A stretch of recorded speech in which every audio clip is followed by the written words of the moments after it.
Time's up. Abnormal. Here it comes.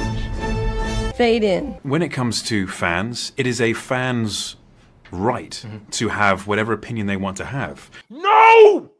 She's not supposed to be talking about...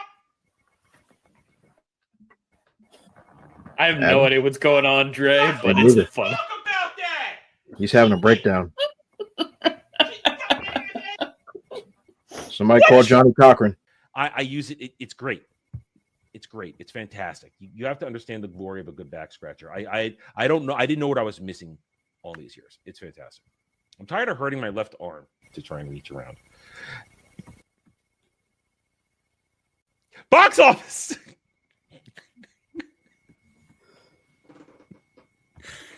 You're doing it to yourself. I am not responsible for the degeneracy of this stream. It's gonna be some freak mess. You know, it's gonna be some weird, freaky deaky. Like, he became one with Reed Richards for one day and bust a fat nut that one moment, and now. Yeah, you're here to bang women. But I also hate you a little because you go and make it your business to try to make fun or try to get. And if yes, exactly, half-breed putting her crotch in my face. Jurassic Park didn't eat more out of Lilo's pie. Fuck. I'm still jerking off in front of my console. Whoa, back. So, the white girl that's not a black girl with blonde hair is playing a character that saves Siri from SA. And then demands compensation by eating bugs. Basically. Oh my God, you're not going to let me tell the story of cutting my penis off? Please, sir, can I have some darkies? This is why I do crystal meth. Bella Downsy fingered Dora the Explorer on HBO. Why in the world is there some gay white man wearing these see-through shoes? Don't try to razzle-dazzle me. No, Warner Brothers is doomed. They can't take care of themselves. They're a limbless infant on the street begging, help me, please. But no one's going to do it because it's a goblin baby. So no one wants it. Point is, anybody that picks up that goblin baby, it's a diseased baby. And it's going to poison your entire company too because you're also dumb and stupid and you don't know what you're doing.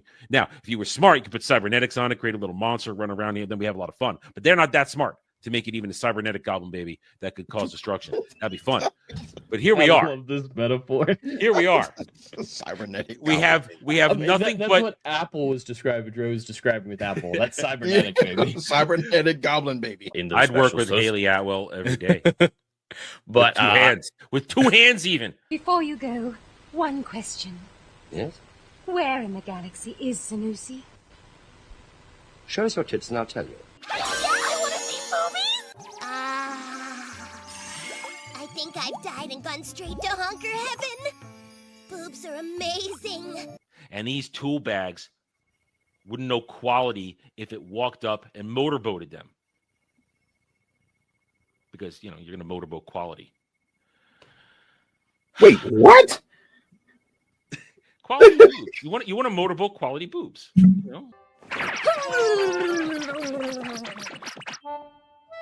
There we go. All better now.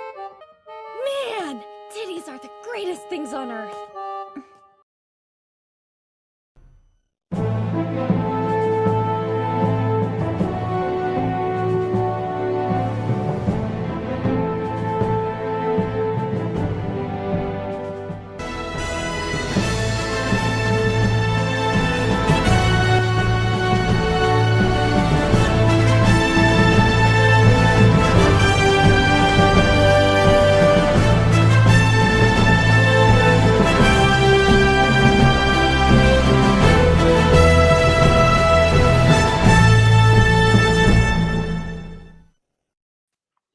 We're going to talk about the Goblin Baby today. We're going to talk about the Goblin Baby. Hail and howdy, everybody. Welcome to the Roundtable, episode 200. I've been doing this 200 times. You guys have been along for a lot of this ride, and I appreciate it. We might talk about a little bit of the history of the show, how it began, a little bit of that in a little bit. But I want to say thank you for everybody for helping me get here, helping us come together, having a lot of fun, and we continue to thank you for your support and going forward. Let's get another 100. Let's get another 100 in there. Anyway, so I am still sort of sick. Papa Nurgle touched my shoulder this week in a very strange way, and it has been disgusting. It has not been fun, but I have come out the other end of it as everything's came out of my ends, and I'm somehow stronger for it. Either way, I think my voice will hold out today. It's doing a lot better than the past couple of days. We will see. If it starts to fade, I will make hand gestures and make you guys talk more. Anyway, we have a good show for you guys today. It's gonna be a fun one. Of course, though, we are joined by my better ginger half. I don't know. I'm trying to come up with better transitions like I used to. Hi, Jed. Well, howdy all. Yes, we are here for the 200th episode of the Roundtable. I wasn't here for the whole thing, but most of it I think I've been here for, and it's been an exciting journey. We've gone through some weird stories, some weird moments. You see most of them in the intro. We're just weird people, and for some reason, there's an audience for what we do.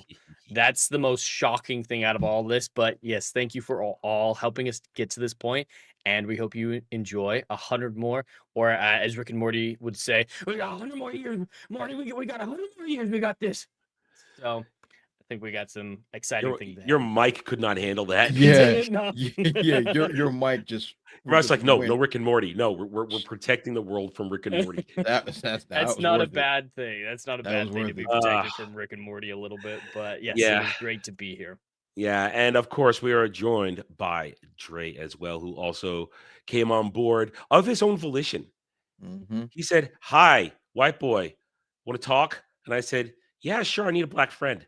You do. It's true. True. You're in desperate need of color. Exactly. We need diversity. Way too much Anglo-Saxon in your life. Absolutely. Yeah. 110%. How you doing, Dre? You have a good week? I'm good, and it's great to be here on the 200th episode. Like, and just seeing like clips that you've kept over the last few years, and seeing like how things have pretty much stayed the same, which is absolutely insane. Except now I usually carry facial hair. That's about it. That's the only thing I can say is different. But it's been really good, and everybody's always come here to support. It's been one of the great honors that I've had in my career, and it's been a heck of a ride. But I've been doing all right. I know we got a lot to talk about, a lot of great things to talk about today, and I'm looking forward to it. And Adam, if you pass out on stream, that will be actually hilarious. I'm beyond. No, listen. Wednesday was the only thing where I had to shut it off because I literally went and threw up 10 seconds after I went off stream on Wednesday. You still made it through the hour though, so it's not like the stream ended prematurely. Yeah, but I mean, and I fulfilled the video bargains that we all made. But I realized I'm going to throw up. I need to end this stream because the spaghetti I ate for lunch is coming back up on me, and it was not going to be good. That was only the first time that day. But no, that was a little bad. No, I'm not going to pass out. What we worry about now is my voice. You can hear it. It's still a little rough. When I'm not on stream the past couple of days, I'm whispering is how I've been doing, try and restore it and save it, this and that. But my sleep has been shit because the coughing seems to subside during the day, but whenever I want to go to sleep, it's gonna start up again, and I can't get to sleep because you can't quiet down your mind and sleep when your cough's going. When you're doing that, it's terrible. It's disgusting. It's terrible.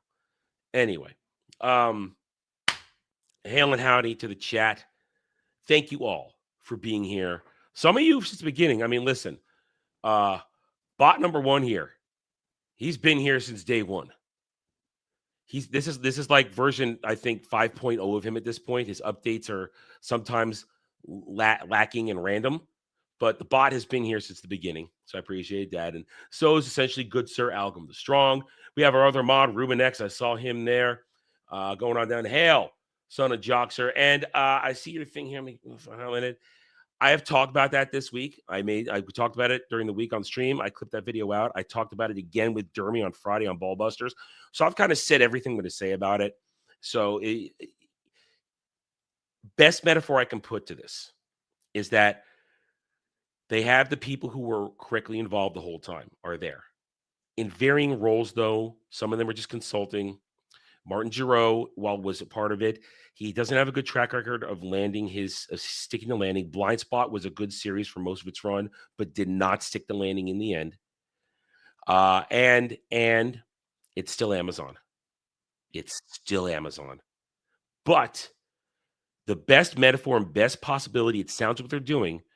And Jed, you're both of you guys are actually, what my metaphor for this is, the best thing they can do is a TNG situation with some of the wording they're using, looking for not modern audience, just new audience.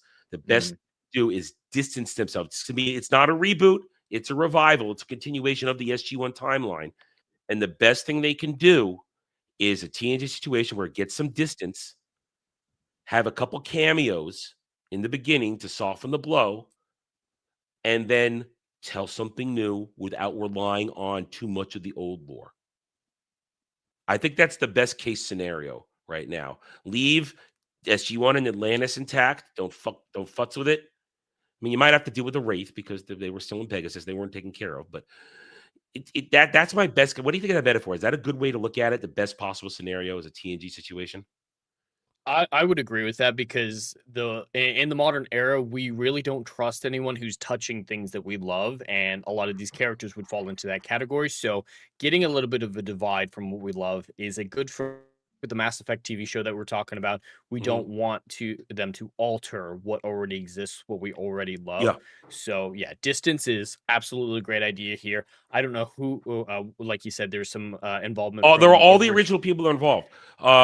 Did any of them make the Origin show? Yes. Amazon. Yeah, They still worked on that show because I heard that show was terrible.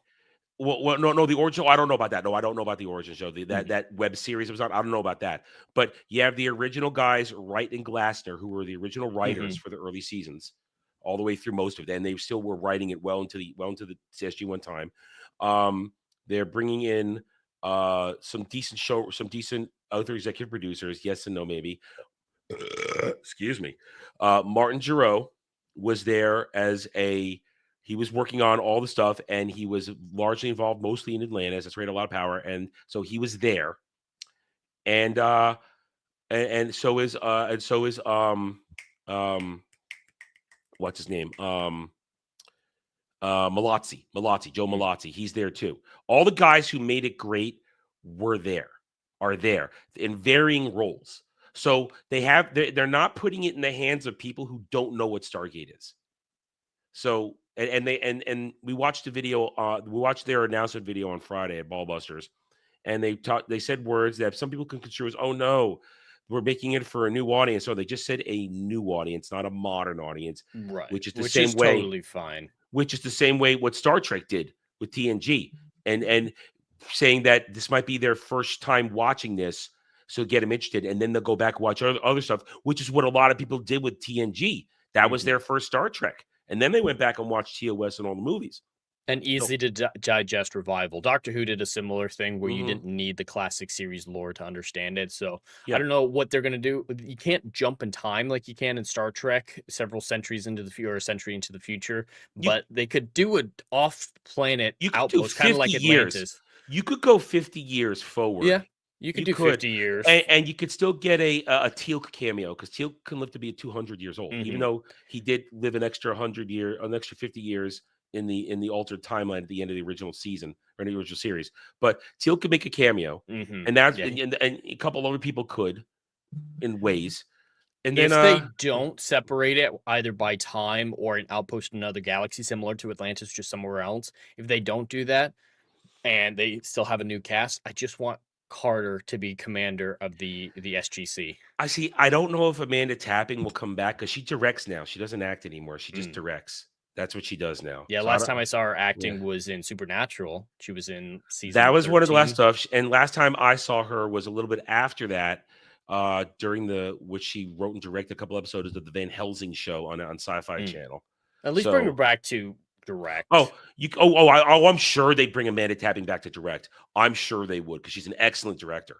She's fantastic. Have her cameo at least a few times. Her cameos in Atlantis were really good. I mean, she came on as for a full season, but besides that, she was cameoing a lot of times. She's the character I want to come back, because Jack at this point would be so old that he's retired. RDA is retired. That wouldn't work out very well. I don't think. He's fat now too. Daniel, I think, would be fine, and Teal'c's an obvious one. Michael Teal'c Shanks would absolutely work. I think they could find a way to get Michael Shanks. Michael Shanks, he still does conventions. I mean, Michael Shanks, he's still in great shape. Still looks like Daniel Jackson. So I wouldn't have a problem with Daniel coming back in. Hell, how many times has Daniel died, ascended, and come back? Jeez, come on. So there are ways. There are ways. So, but Teal'c is the easiest cameo. Teal'c is the easiest cameo because he's long lived, and it'd be great. I feel like it's a good metaphor. So I'm not, as I said many times the past few days, I'm not cautiously optimistic. I'm not even optimistic. I'm just okay. I don't trust this. It's too early to tell, but there's not game or breaking red flags at this point. No, there are no red flags as far as I'm concerned. There's one red flag, Amazon. That's the only red flag. And that's a big one. Yeah. But they have the right people. So that's kind of it. We have to simply say we're not going to see this till at least 2027 is my guess. Therefore, they've been working on this for 18 months, and now they're first announcing it, which means I doubt they have a cast. I bet they have ideas, but now need to no scripts. They're going to be working on this well into next year. Then they got to build sets because that was one of the things they used to do is just reuse the sets from SG1 and Atlantis all that time. They don't have those sets anymore. They don't. So they have to build fresh sets. But Amazon has bottomless saves pockets. A lot of money building those sets once and leaving them. Yeah, just like TNG, just use the same sets over and over and over again. Anyway, I didn't intend to talk about that, but I guess we did anyway.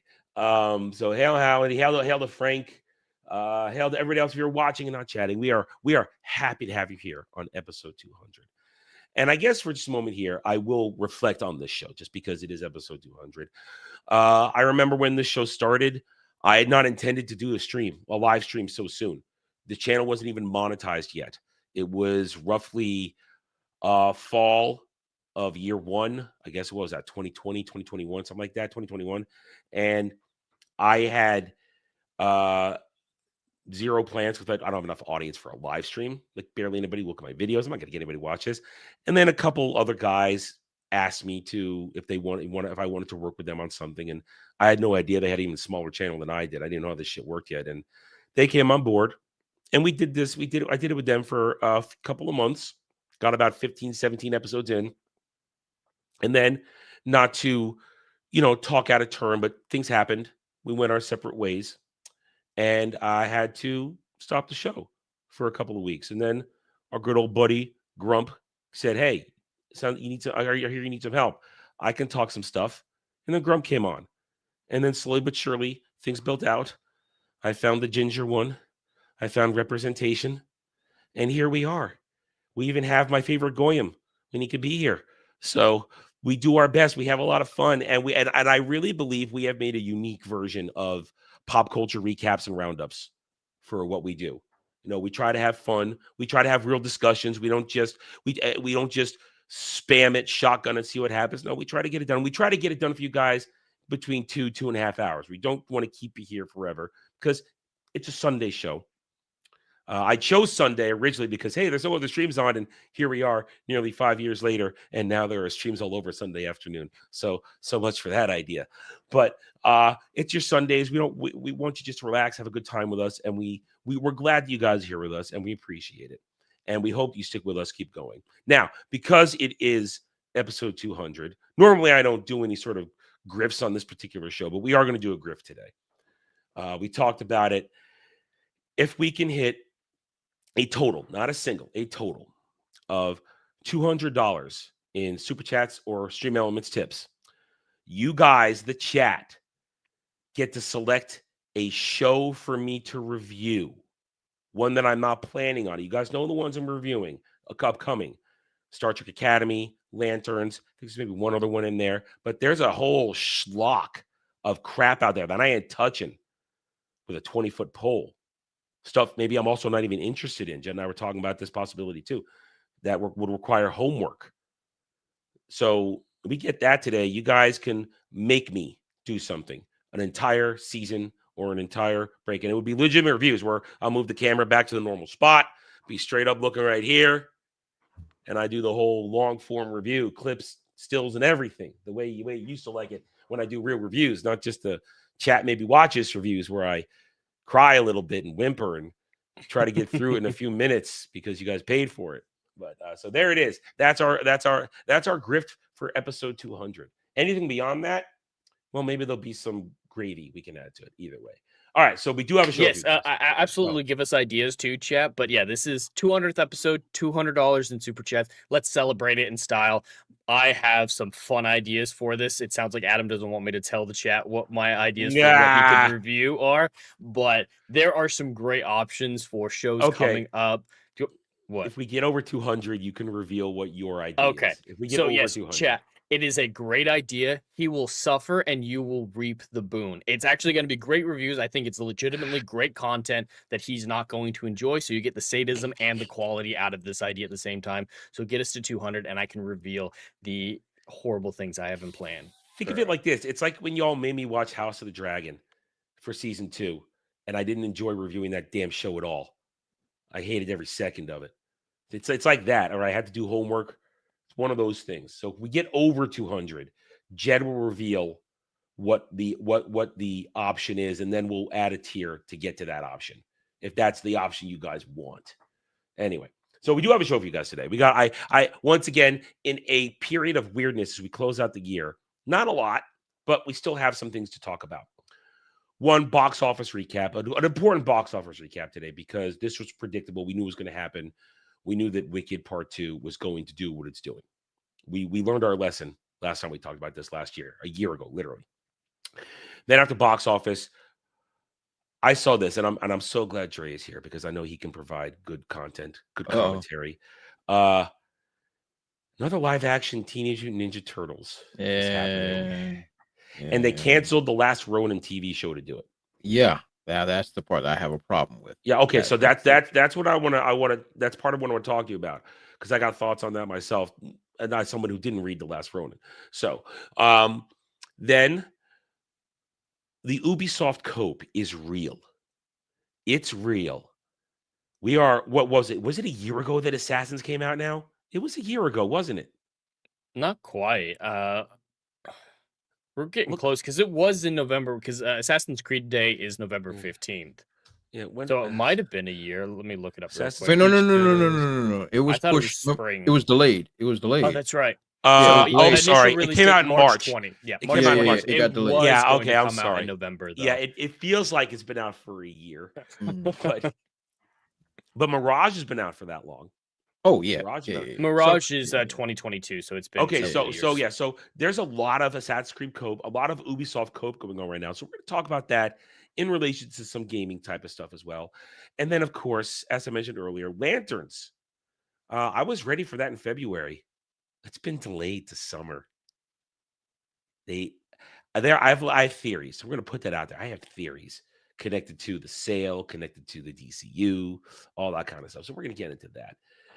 So why don't we get our box office recap out of the way? Where is it? There it is. Of course, this is due diligence, just because I want to make sure that we take one last piss on this. The flop that is Badlands. Yeah. The flop that is Badlands. Yep. It's official. It's complete and total flop. Look at this. Dropped under $1 million. God. 800,000. Yeah, it's over. Yeah. What's the? Can you scroll up a tad for the week-to-week drop? Another 50% drop. Yeah, it's over. They're done. Yep.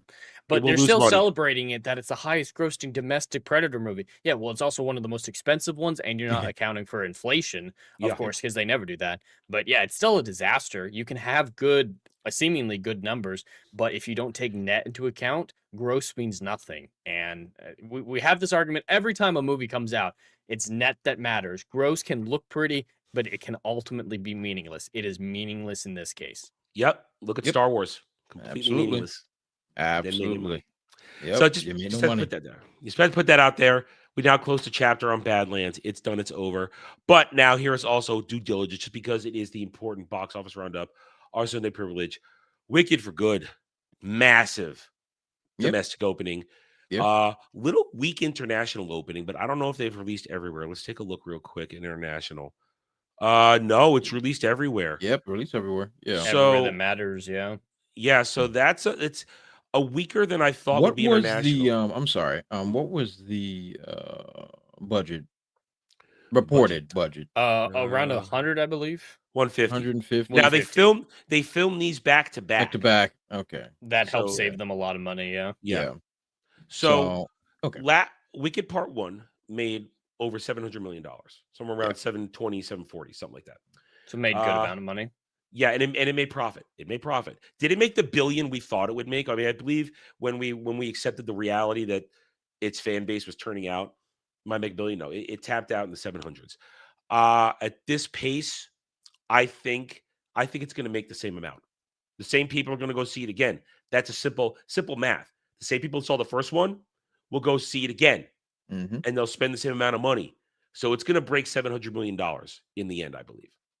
That's my theory.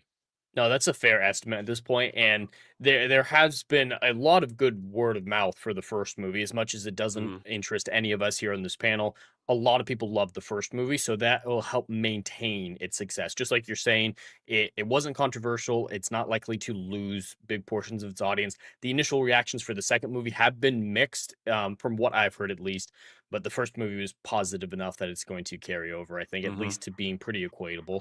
And these movies are successful. They are liked. I can't stand them because I don't like the idea of constantly rewriting villains to be misunderstood.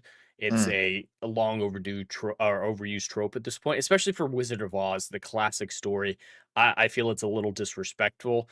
That's why I just have no interest in it. I'm happy for the people who enjoy it. The music, I do have to say, the music is really good. I think the music is great, but yeah, it doesn't interest me. Glad people are enjoying it, though. Yeah, I mean, the people who like it will like it. The people I mean, like you said, there's mixed reviews, but I think that's from the people who are new to it. The base that turned out for this movie in droves the first time, they're going to love it either way. They don't, if it's even gayer, better. Because that's who watches this shit. That's the target audience for Wicked. Exactly. Yeah. Exactly. Now, with it being done, it's done. Did this writer make any other books after this one to try and alter Wizard of Oz lore anymore, or was this it? Not that I'm aware of, at least. And there have been questions about movie 3, and a lot of them say they'd be open to it, but there are not currently any plans for a movie 3. They wouldn't have source material because there's no sequel musical. So they'd have to write all their own music. That would take longer. And you know for sure if they make up a third movie, they're going to bring in Lin-Manuel or whatever his name is to write Lin-Manuel Miranda, that piece of shit. Yep, he's going to be the one brought in to write the new music because they have to come up with all new music for a third one. Yeah. So this is I mean, we don't have none of us have seen this. None of us are going to see it. No one, my chat hasn't made me watch these yet, and I say yet because they threatened me with that this week. They did threaten me with this. We have no interest, so we're not here to review it. We're not here to talk about good or bad. We're to be talking numbers. It's had Is this the biggest opening of the year of anything? That's what's been said. That it's the biggest opening. Well, Minecraft movie was this year. So I don't know how that's true. But did it open? Minecraft movie's open 6 million. I don't know if it opened that high. Yeah, I don't think so. Not to my memory. I don't remember opening at. I think I would remember numbers that big. I feel like I would remember that. Minecraft opened over $100 million. I think almost 200 million. It had a bigger opening than we expected. We thought that movie was going to be dog shit based on the trailers. I took an L on that one. Big L. I mean, that movie is garbage, but yeah, it's like at this point before Wicked, Minecraft and Lilo and Stitch were the top 2, and then Superman was actually number 3. Opening domestically for Minecraft movie opening weekend was 160. So that's a little bit more on the domestic. But I'm talking side. Overall. I'm talking right. It doesn't have the international number, so it's on par at least. So it's close enough that it might have. Yeah. Jumped so. Over. But still, that's not great competition. No. And remember, we go back to our conversations. The Minecraft release, Minecraft got its money off a meme. It got its money off of memes. It wasn't because people loved the movie. They just wanted to trash theaters and yell chicken jockey. That's all they wanted to do. This has a legitimate fan base who are going to do it. And I bet at the same time, when they start releasing the sing-along theaters, they're going to go back and do karaoke. Oh yeah, those showings last year made a lot of money, and this movie will actually have sales in digital and physical releases later on. The Minecraft movie absolutely did not, so it's going to be more enduringly popular, I think, than Minecraft or anything else this year. And again, like it or not, Minecraft does not have a lasting cultural impact. No, the not at all. Wicked franchise from the book to play to this, it has a lasting impact. Yeah. It's a part of the zeitgeist. Mm-hmm. It's not going away. Which makes me sad, but yeah, and even all the weirdness between Ariana Grande and Cynthia the Demon Erivo, that doesn't matter. That didn't change anything. They were because this is like this film is pretty much all of the theater people that love the play went to go see the movie. And from what I understand, I've never seen the play, never will, praise Jesus. But from what I understand, it is faithful to its source material. From what I understand, it's faithful to the source material from the play. So all the theater people, all the people that still go to that are into theater really like this movie, and so therefore I think this joint's going to make another gajillions of dollars. Because it is, from what I understand, faithful to the source. Well, you're absolutely right when it comes to the first movie. It's very, very accurate, but it is one play that was split into two movies. So this movie is padded compared to the play. There's a lot of additional content. So I think it's still fairly accurate, just with about an hour's worth of additional made-up content for the film. I want to. So I don't know what the reaction to that's going to be from the theater people. I want to see what the runtime on this is. This is 2 hours 17 minutes. Yeah, they had to add some. Yeah, they had to add a lot of major stuff because the play's 2.5 hours, I think. So I don't know how they made two. Oh, so they split the play in two. Mm-hmm. And then so the first movie ends on a cliffhanger. Is that how that kind of? I believe like so. A first act or something. Okay, all right. Yeah, I think it ends with the Wicked Witch like temporarily accepting "I will be the villain" type ending, accepting her role in the story. And then I guess in this one she's the hero or something. Well, in this one, the last half of the play, or the last act at least, is partially concurrent with the events of Wizard of Oz. So you'll see Dorothy, Toto, the Cowardly Lion, all those characters walking around kind of in the background a little bit, and the Wicked Witch pretending to be their villain. It actively shows the events of Wizard of Oz, saying she was pretending to be bad to save Oz, that she was the secret hero the whole time, and Glinda had to unfortunately pretend that she was bad as well when she initially met Dorothy, and there's all that context.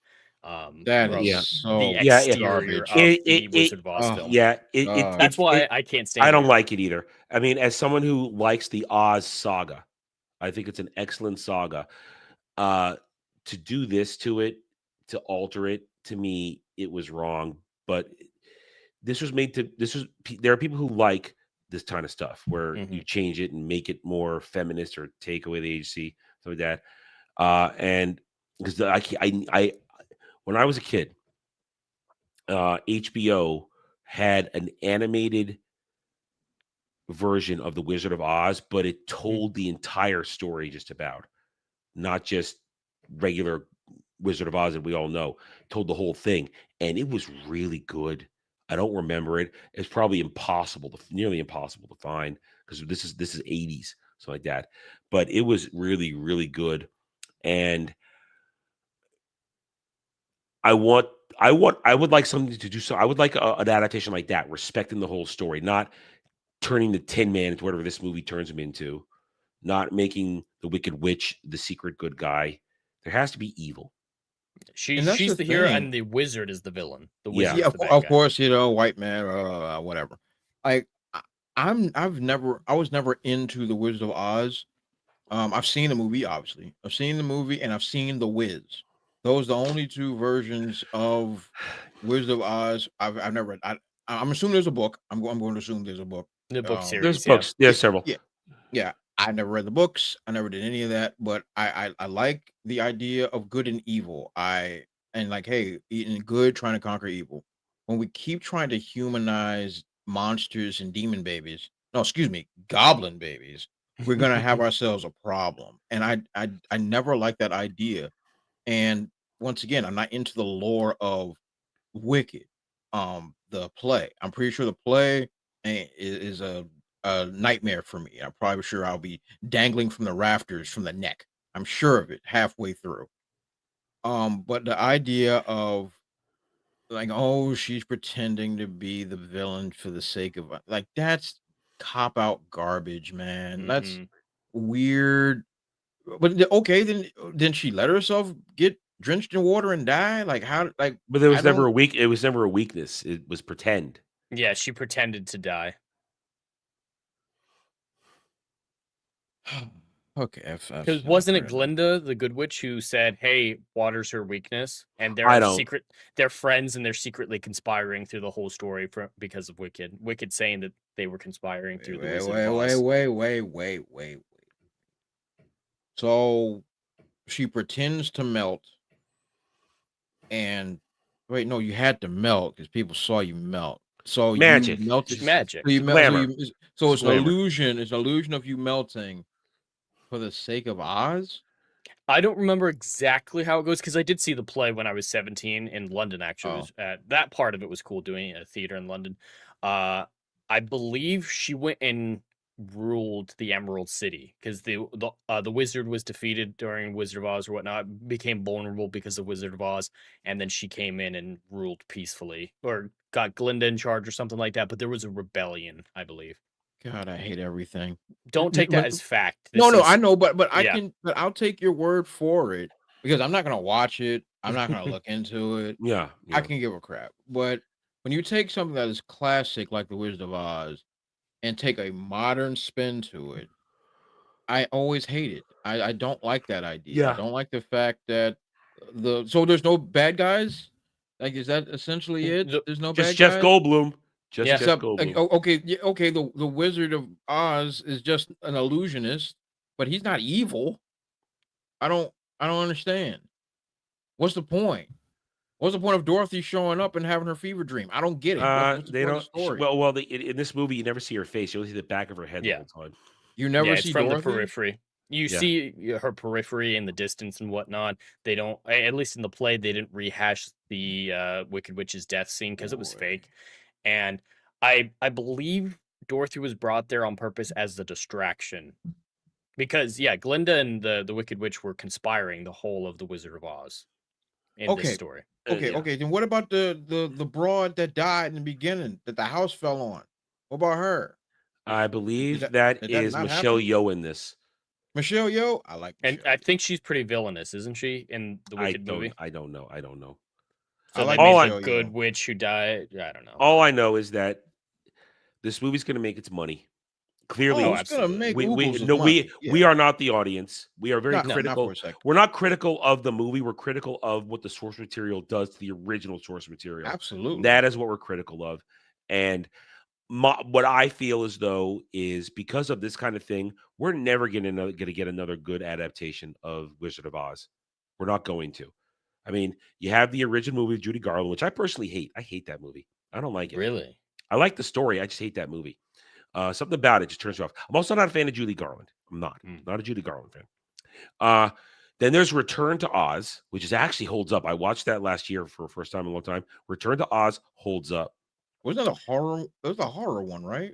It had a little bit of stuff in there. Had a little bit, just a little. Like I've never seen it, but I remember. It's good. The And adverts. it's the Gnome King and all that kind. It's pretty good. It's pretty good, and it leans into the whole fever dream stuff again.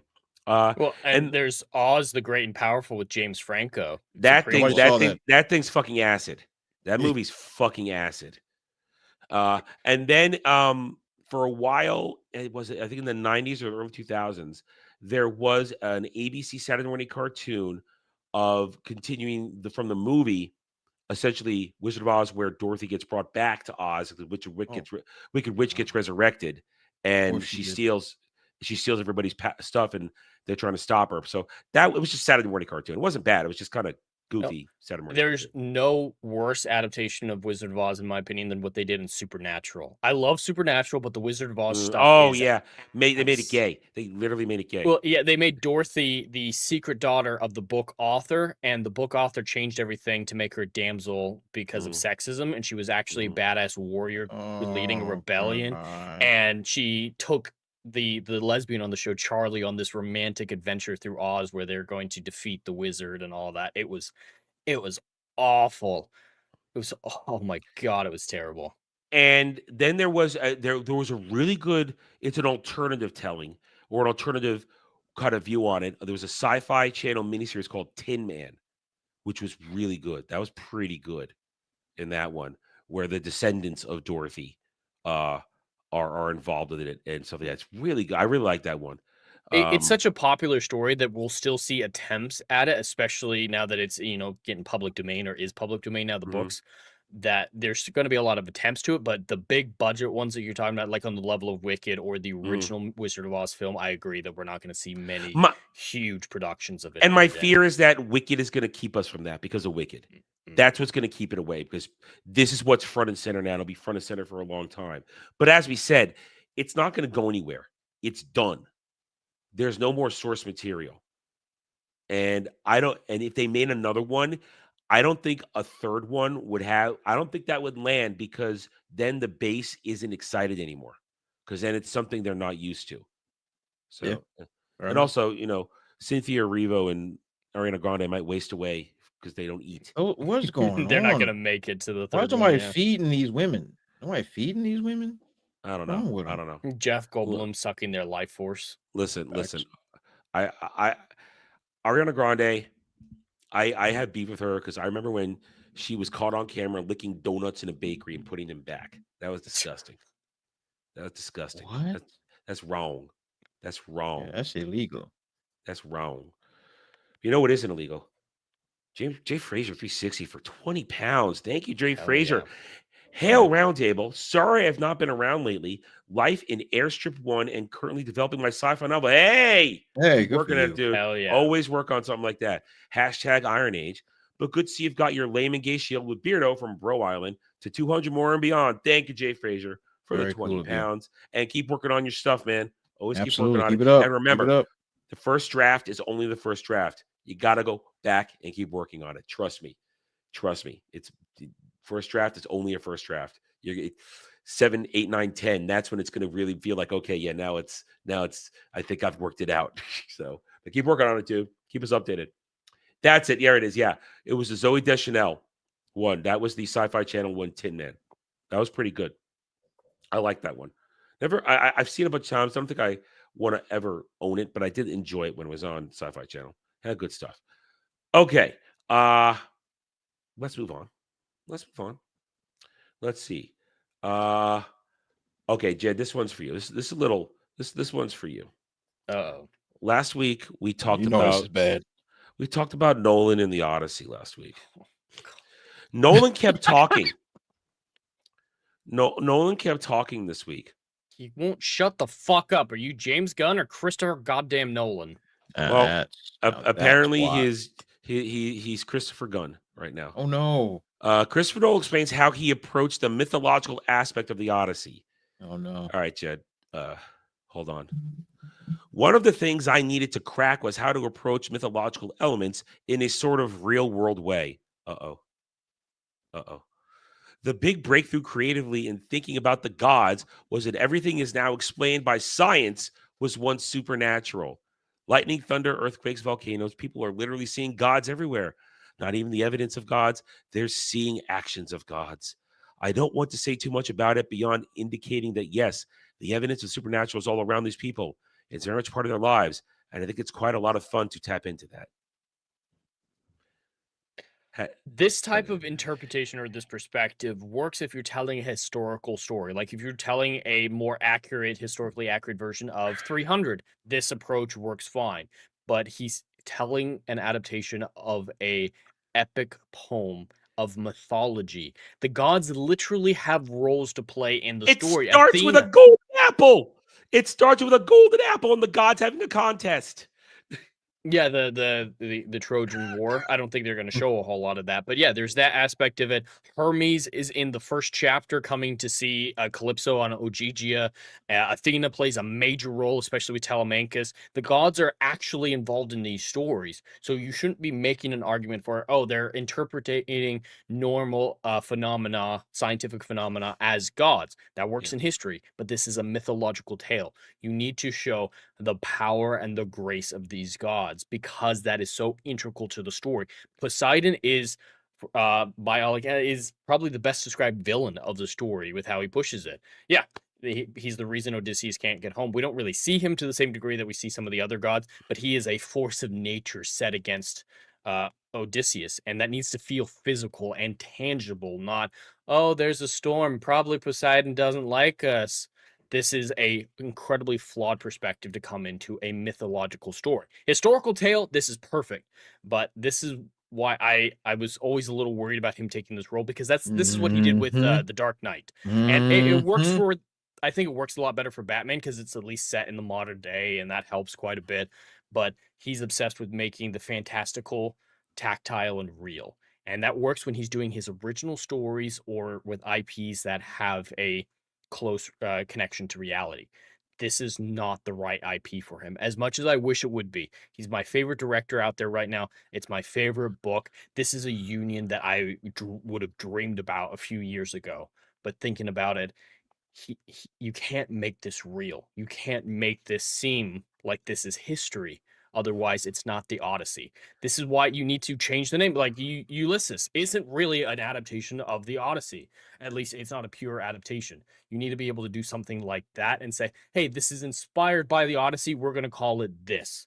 That way you have that adaptational protections. It's like we're imagining the Odyssey, but if it were real and more historical, that would be fine. But he's saying it is the Odyssey. And that's where a lot of the problems come in. Make it something else. Make it based on something else, and don't use that goddamn Emily Wilson's version of the book as your source. And when I said Golden Apple, I know that was Trojan War, but I mean the whole idea of everything leading up to this, the gods were actively involved in all the events that lead to this story. Especially, as we said, Poseidon is actively keeping Odysseus from getting home to Ithaca because he was insulted because Odysseus didn't give him tribute. That's correct. And I agree. And then they have to go to have to go to Hades. They have to go to hell. Yeah, how are you going to show that? If we're not doing that, how do you show and how do you have them conversing with all the dead heroes, including Achilles, if you're not going to go to do that? That is full-on supernatural stuff right there. How do you do that? How do you do Scylla and Charybdis? It's just gonna be a whirlpool or some tumbling rocks, and they're like, "Hey, the rocks! It's a snake-headed monster!" Oh, that's a problem. He's not downplaying it as much as he acts like he is. But that's what he does, Jed. But that's the problem. That's his 100%. Style. And you hit the nail right on the head. When I was hoping you'd mentioned it, and you did. Like what he did for the Dark Knight trilogy, the Batman trilogy. He made a fantastical world and grounded it in realism. The fantastical or cartoonish aspects of like Batman were completely eliminated for grounded realism. I remember when we first talked about this being announced. This was my fear. This was my skepticism. I'm like, hey, this is someone that usually takes fantastical elements and makes them grounded. This is not a story for grounding at all. This is for full-blown AIDS magic stuff. Okay.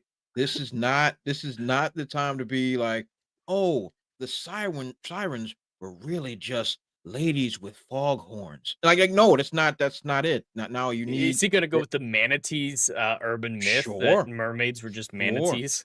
And then there's like a fog, and you just kind of, and the sailors see them because they have dysentery. Like all types of weird stuff that the legends are based off of. No, I want mermaids. I want Cyclops, and I don't want no retard baby that happens to have one eye. I'm not talking about. That's not what I want. I want a race of these mofos, giants with one eye, not a philosophical Cyclops or stuff like that. That was my issue with him taking on this project. I know it's going to look super real, and that's the part of the aspect that I think he's going to do very, very well. I think he's going to do very well in the costume. I'm sure he's going to do well in the ships. The whole 9 yards is going to look great, but he's got to let go of that realism nonsense and give me some fantastical fun.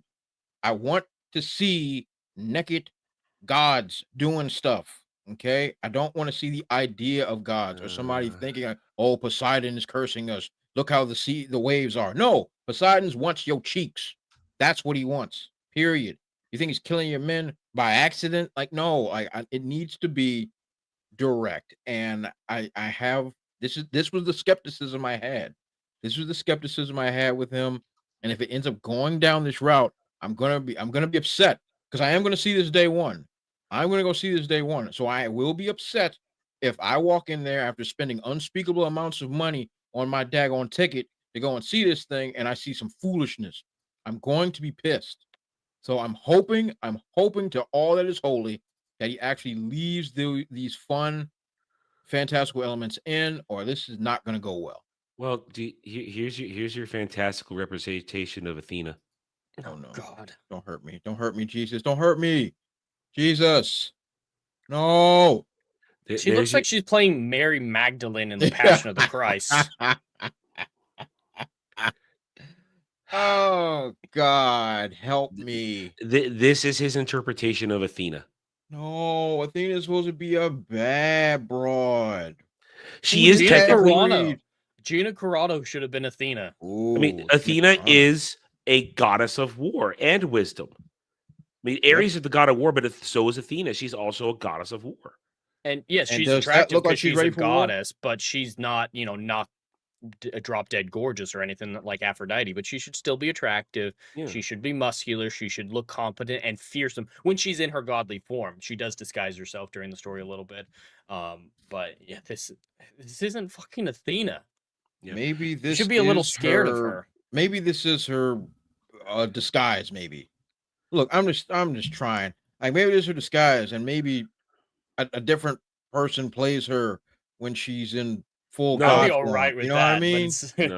That I'd be all right with. Zendaya is the ugly hidden Athena. Look, I'm just throwing titties at the wall and hoping they stick, man. I get.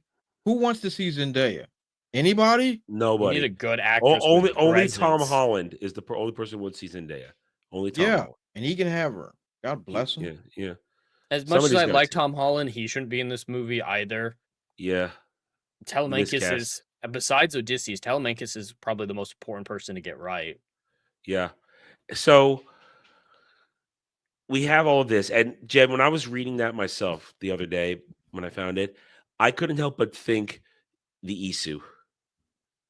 I couldn't help but think that he's essentially saying, they're not really gods. They're just highly scientific beings pretending to be gods. That's all I could think of. Do we have a Calypso yet? Have we ever seen for the Calypso? No, we haven't seen her, but we know it's Charlize Theron. Yeah. Yeah. Wait. I think that is the best casting in the movie, though. Wait. Charlize Theron is Calypso. Oh, sorry, Cersei. Oh, thank God. Oh, sorry. Oh, my brain hurt. My brain hurt. My heart. I don't believe we have a casting for Calypso yet. We thought the black chick from Black Panther was going to be her, but she's going to be Menelaus' wife, I believe. That's They're making her Aphrodite. I mean, they're making her Helen. She's Helen of Troy. I don't know specifically. Menelaus' wife is Helen. The whole reason all this shit started. You need to have the most beautiful woman in the world to be Helen of Troy, and it's going to be... Oh, God. I don't remember for sure. I don't remember for sure. His voice is cracking. No. I mean, I was going to say, do we know who's playing Helen yet? No. No. Yeah, I'm not sure. Because we do know that John Bernthal is Menelaus. We know that. Which I think is decent. Yeah. I think he's a little young maybe at this point. Because the scenes we're going to see is 20 years after. I mean, but Helen, you can always age him up or something. We have seen him in the clip that has been released of the full teaser that was released a few months ago. We saw his look, and it's just him with a shaved head. Which but is that like when the journey begins? Oh no, that's at the end. He should have Tom Holland is there with. He should have full-on epic man beard at that point. Yeah, I mean, because that's him. He's returned from the Trojan War. It's been a few years. He's settled in. And Helen should be there. I remember when I read the Odyssey for the first time and reading that segment, Helen just sits there going, as if she did nothing, as if she wasn't a whore. And and Menelaus just keeps her as the prize that she is. So I mean, it's oh God, this is. Listen, I lose more faith in this every day and every bit of news we get. Same. I want it to be good. I've never wanted something to be good more than this. Not a thing on the planet. But every picture makes me disappointed. Even the quality of the costumes. This one makes sense. It looks like he's just gotten off of GG or something like that. So he's practically... This might be the return to Ithaca right here. Maybe. I'm sorry. Maybe I missed it. Odysseus is being played by Matt Damon here. Matt This Damon? is Odysseus. Okay. Yeah. Okay. All right.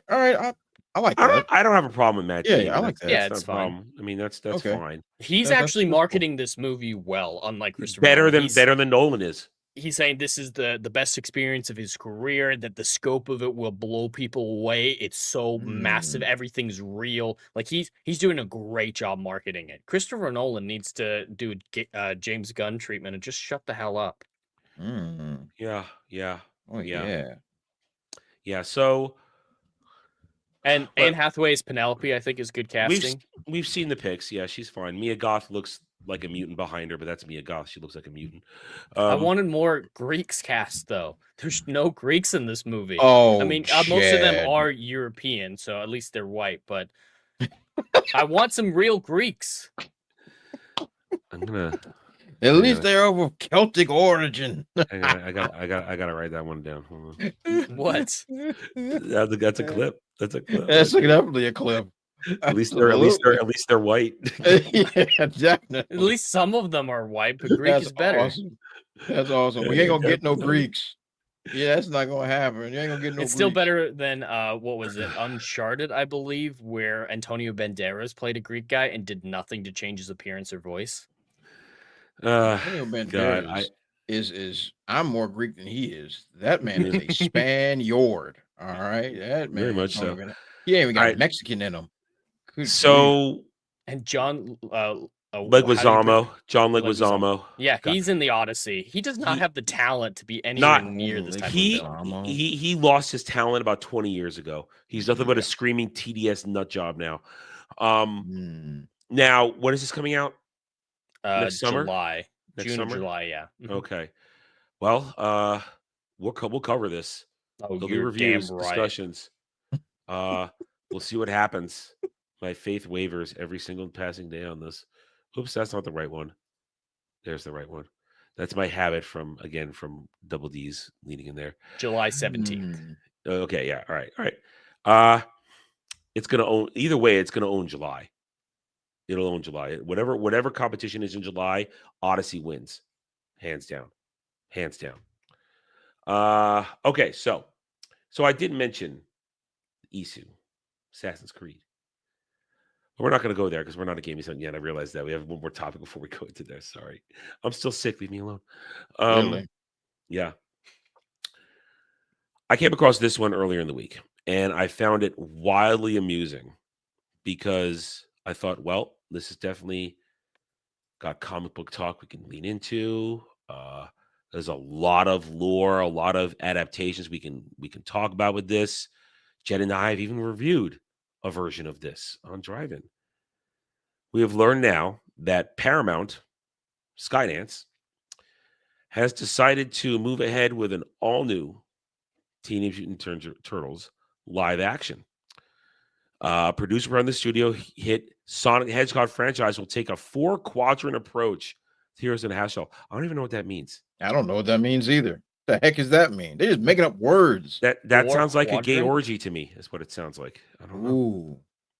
Neil H. Moritz, veteran producer behind Fast and Furious. Ooh, that's not great. That's gonna go full Michael Bay. Oh, that's not a good start. And we already got Explosions Turtles too. We already did that, which were awful. Oh my god, I forgot those movies existed. Oh, I'm having a seizure. The only Turtles movies non-animated are the 90s ones. Even the third one where they time travel. It's that awful. One was it's awful. Terrible. That movie's awful. I enjoy it a little there bit. Are though. two good things from the Turtles Explosions. One, Megan Fox. Of course. Yeah. And I liked the Shredder in that one. I liked how they portrayed him with he was threatening in that one. and I like the giant blades. I liked in the second one, it was a better version of him in the second one than the first one, but I liked him being in a mech suit. I liked it. It was the Shredder hasn't been threatening in a long time for me at that point, and I found him threatening, so I did like that. The rest of it, the designs of the brothers was garbage. And that movie said that Splinter didn't learn martial arts by watching his master like in the old movies. He read a book about martial arts. Don't say it out loud. In the Bay movies, he read a book. He found a book in the sewer Mm-hmm. that had symbols on it. That don't even have no words. And then based on those symbols alone, he was able to master jujitsu. If you take what are we talking about? If you man? take Hamato Yoshi out of it, you're missing a key ingredient. You're missing all of it. Yeah, that's the whole point. It's even because it's rooted within the lore. It's about the Japanese culture. Even the original cartoon, Splinter was Hamato Yoshi. It wasn't just a rat. It was Hamato Yoshi mutated. That was a good way to a good adaptation version of that to still have Hamato Yoshi be a part of it. Oh, he is Splinter. But that justifies their talent. Yeah. Yep. So all right. So right now, the guy in charge of Fast and Furious, that's not good. That's bad. Toby Asher, who works with Moritz on their original film's banner, will also act as producer. Movie occurs as Skydance owned studios taking a magnifying glass to its slate existing IP, as opposed to some other titles, namely Transformers, G.I. Joe. Paramount fully owns TMNT. I didn't know they fully owned it. I did not know that. And it was because Paramount owns Nickelodeon now, right? Yes. Am I understanding that correctly? So. Yeah. So that would they would own it. Yep. That makes sense. And because they bought out Peter Laird of Eastman and Laird in 2009. And if these go well, they do plan on having crossovers. They're already getting ready for a Transformers G.I. Joe crossover. I thought that it died. It's still on the shelf, but if these do well, they're trying to make a cinematic universe out of those IPs, G.I. Joe, Transformers, and Teenage Mutant Ninja Turtles. And I don't know, are they the ones who own Men in Black as well, or was that 20th Century Fox? I don't remember. Because there's that Men in Black 21 Jump Street crossover film, which is reportedly still on the table. What? Yeah, the third Jonah Hill Channing Tatum movie. They showed Men in Black. All right. Anyway, okay. So what we have here though, is, I know we're no. This is.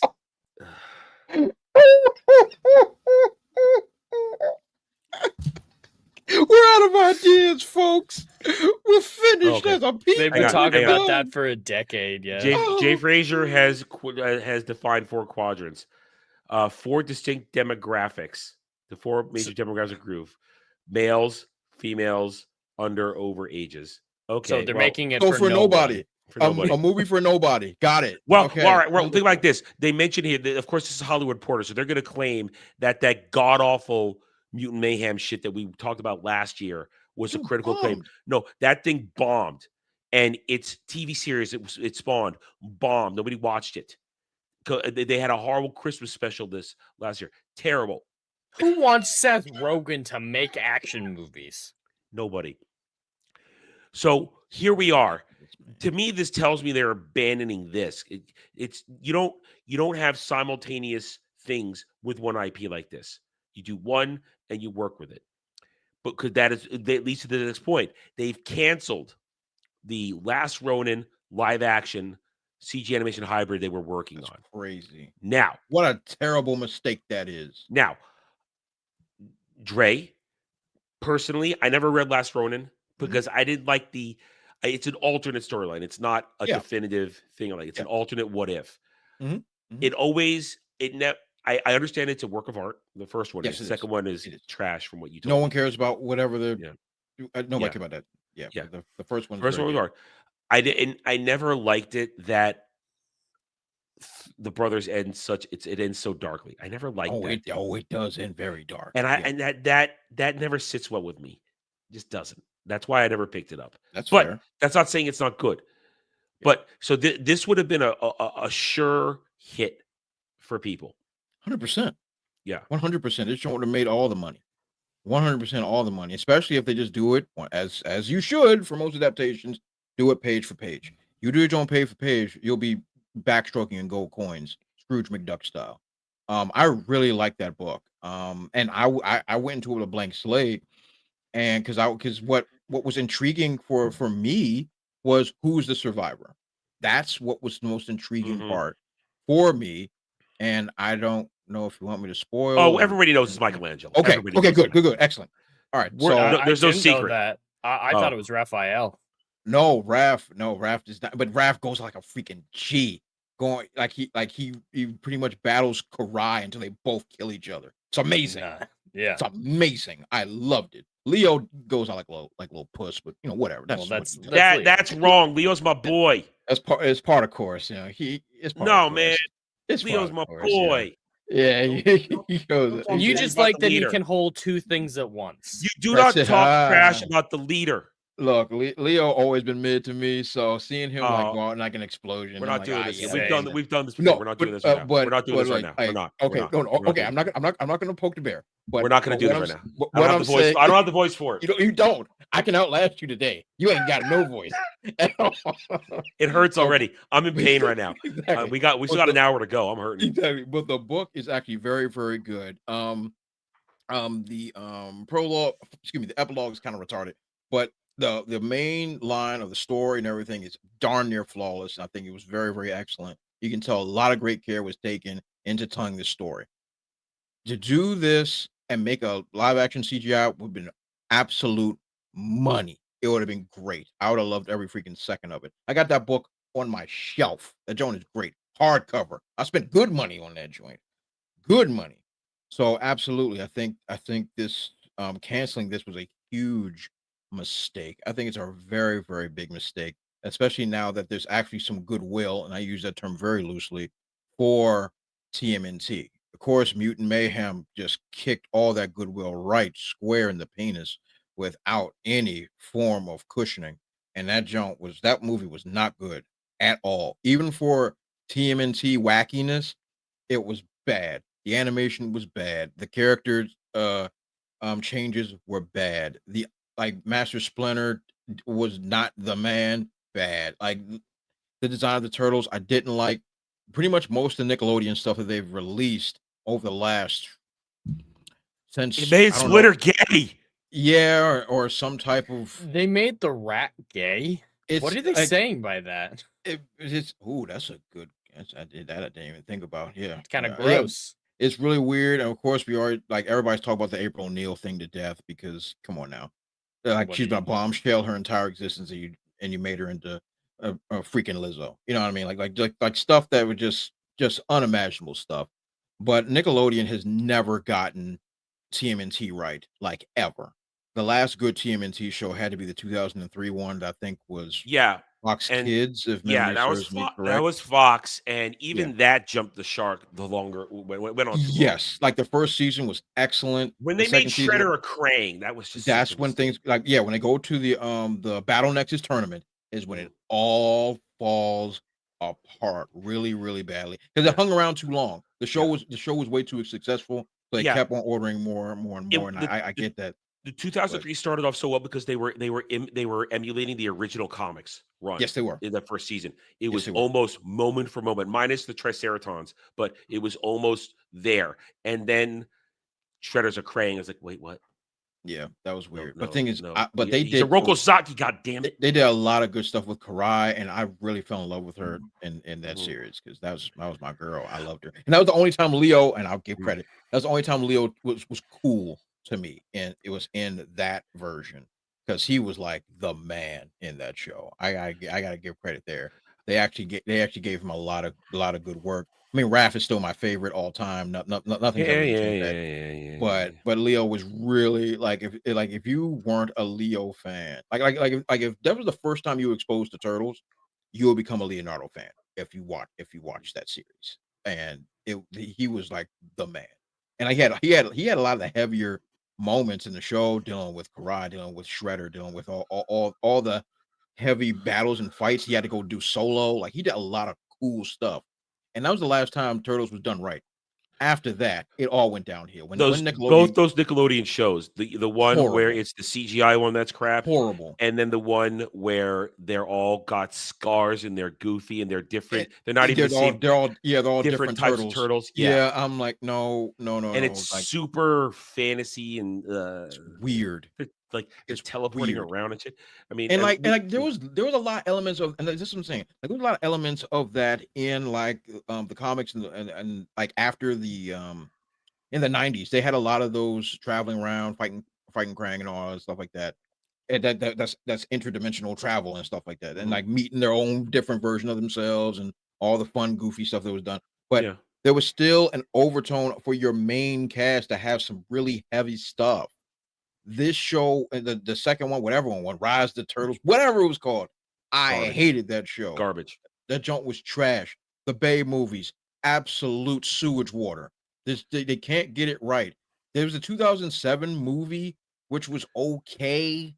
But that TMNT. junk didn't go anywhere. Yeah, the one That that was was TMNT. and it actually has a really good voice cast, and I really Yeah. like that one. That should have been its own thing. They should have kept going with that because they were alluding that the Shredder was still alive Yep. and all that Yep. stuff. And the brothers were really well defined. Yep. And I watched that last year recently. enough. Okay. So And it's like it's because like good. for me, it's like they dropped us into. I didn't know who these turtles were, and I think that's where my issue came with that film because they kind of dropped us It's in an the middle after of effect.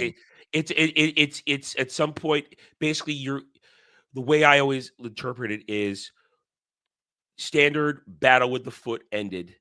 They defeated Shredder, and Leo Goes to felt South America to he find he he himself. he, he, he felt inadequate, and he goes off, and without him to hold them together, they went on to the thing, and they all lost their way, like you said. And Yeah. when he came back, it was like, well, you weren't here. And then him and Raph have that really good fight, which I still That fight is really cool.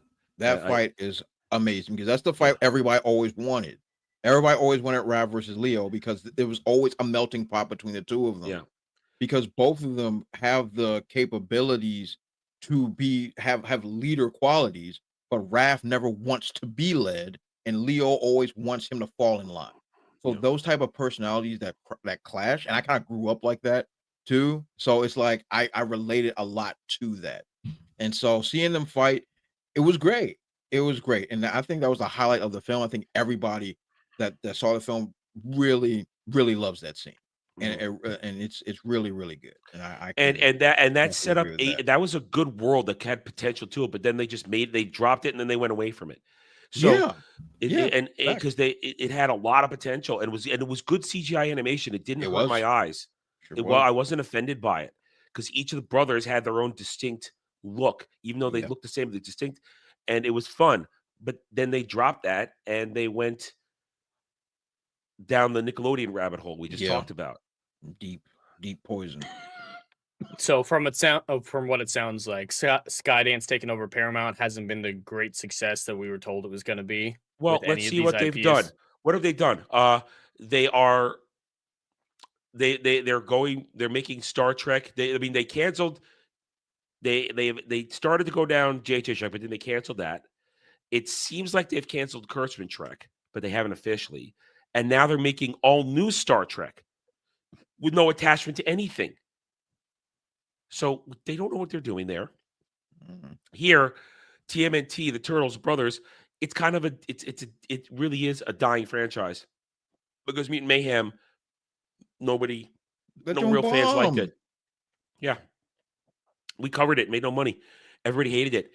There's no merch to speak of, and merch was a big Facts. deal for Turtles. It was a big Facts. deal. Man, I remember the Christmas when I got the original toy releases, when I got all four brothers, I got Shredder, I got Bebop and Rocksteady, Mm. and I remember how much I loved it, but I thought, man, these weapons, these plastic brown weapons, I can't get them out of the thing, and I can't, and we needed scissors, and I'm twisting, and oh, now it's broken. Yeah. Now I broke it. And my biggest complaint that the Shredder was a terrible action figure because it was just he was like this, and you couldn't do anything, and he was half naked. It was weird. He was half naked. That's It true. was half naked, but the toys themselves were great, and that was like such a great thing. It's like Christmas Day. Oh shit! I got all turtles. It's awesome. So it was fantastic. Shut up. I'm doing the best I can here. You're doing great. He's struggling. We appreciate the effort.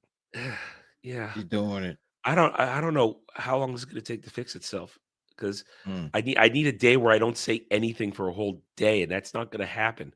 Well, actually, it might happen on Thursday, since we're not doing anything on Thursday. But anyway, I have sorry. an easy question for you, Andre, since you were both in that era. Sure. In not a perfect world, but in a better world where it's not this Hollywood, this entertainment industry that we're currently working with, would you guys want to see the return of a lot of kids' content being driven by toy sales, like the G.I. Joe era, the Transformers era, even the Turtles era, where there was this strong connection between the two and they were always fueling each other, like what you were just talking? All right, you have to understand the key thing. Transformers were toys first, then a show. The toys existed before. They created the cartoon to sell the toys even more. G.I. Joe existed as a comic first, right, Trey? Yes, it was a comic first. Yes. Yeah. But they started in different ways, but there was this big push between But then connection G.I. between Joe, merchandising. G.I. Joe, the cartoon, was created to sell toys. Yes, It wasn't. that is That's correct. what it was created to sell toys every year. A new launch, a new wave, new Joes, new Cobra, new vehicles. And listen, I was there. But I think what Jed is kind of alluding to is that era, like action figures and film or media, went hand in hand. And they capitalized off of each other. Was that a good business strategy? Yes, that you guys like? Okay, You want that era back? Jed, Yeah. I've said this in the past. I don't know on what conversation anymore, but it was a deal that all parties agreed upon. The kids wanted a toy. The parents were happy to buy the toy, and the corporate was happy to take in the money, knowing they had pushed the toy through a cartoon, which was entertaining the kids. It was a circle where every single party understood, the parents understood that the cartoons are pushing toys and the kids are going to ask for toys. But the parents are okay with this because kid gets toy, kid happy, kid not make trouble. It was an agree. All parties were happy. Corpo made money. Parents had peace of mind. Kids had fun. Kids are sitting there. I was sitting there. G.I. Joe's show on. It's happening. I'm playing G.I. Joe. I'm watching G.I. Joe. I'm playing Transformers, watching Transformers, playing He-Man, watching He-Man, playing Turtles, watching Turtles. I'm sitting there. I'm doing it all. It worked. It was an arrangement that worked. So yes, if we went back to that, that would be a good thing, especially if it's just non-agenda driven stuff. Right, of course. That was my caveat. It's not the current Hollywood. And with that, I agree. But at the same time, we have to look at with the era that we're in. Based off what I understand, kids aren't really into toys that much anymore. No, tablets. Tablets and video games and all that stuff like that. But I think there could be a modern version of that. Like, let's say we have let's take something simple, like a video game. Is Fortnite the version of it? Oh, please, Jesus Christ, not that. But let's just use Fortnite. It's the biggest game on the planet. Might as well use it. Let's just say. So Fortnite comes out. It's the biggest game. All the kids are playing it. Everybody loves it. Then at that moment of its peak, that is when you release a television show that interconnects with your game. And as you release things from the TV show, you then release like DLCs for the game. And like, oh, this was from the show. And now I'm going to download DLCs from the show that go with the game. So I think that'll be a modern version, best way I can describe it, because I don't think kids are lining up at KB Toys doesn't exist anymore. No, nobody's lining up at wait, Toys R Us don't exist either. Toys R Us don't exist no more. Dre, it's Walmart. It's Walmart. Walmart, duh. There we go. Walmart. It hurts to say that, but it's Walmart. Yeah, God. Walmart and Target, man.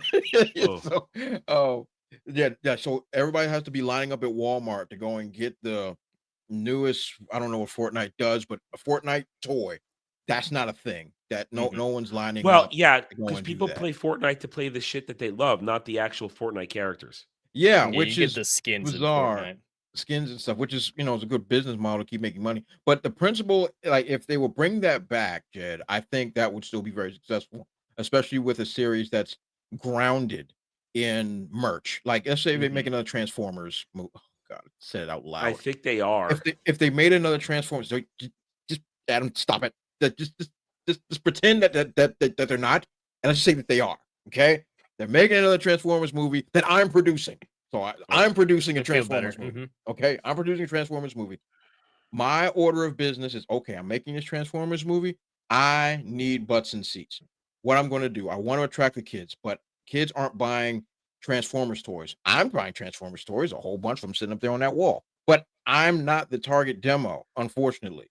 So what are kids into? Kids are into the video games or a mobile game or something to that nature that's going to interconnect with this movie.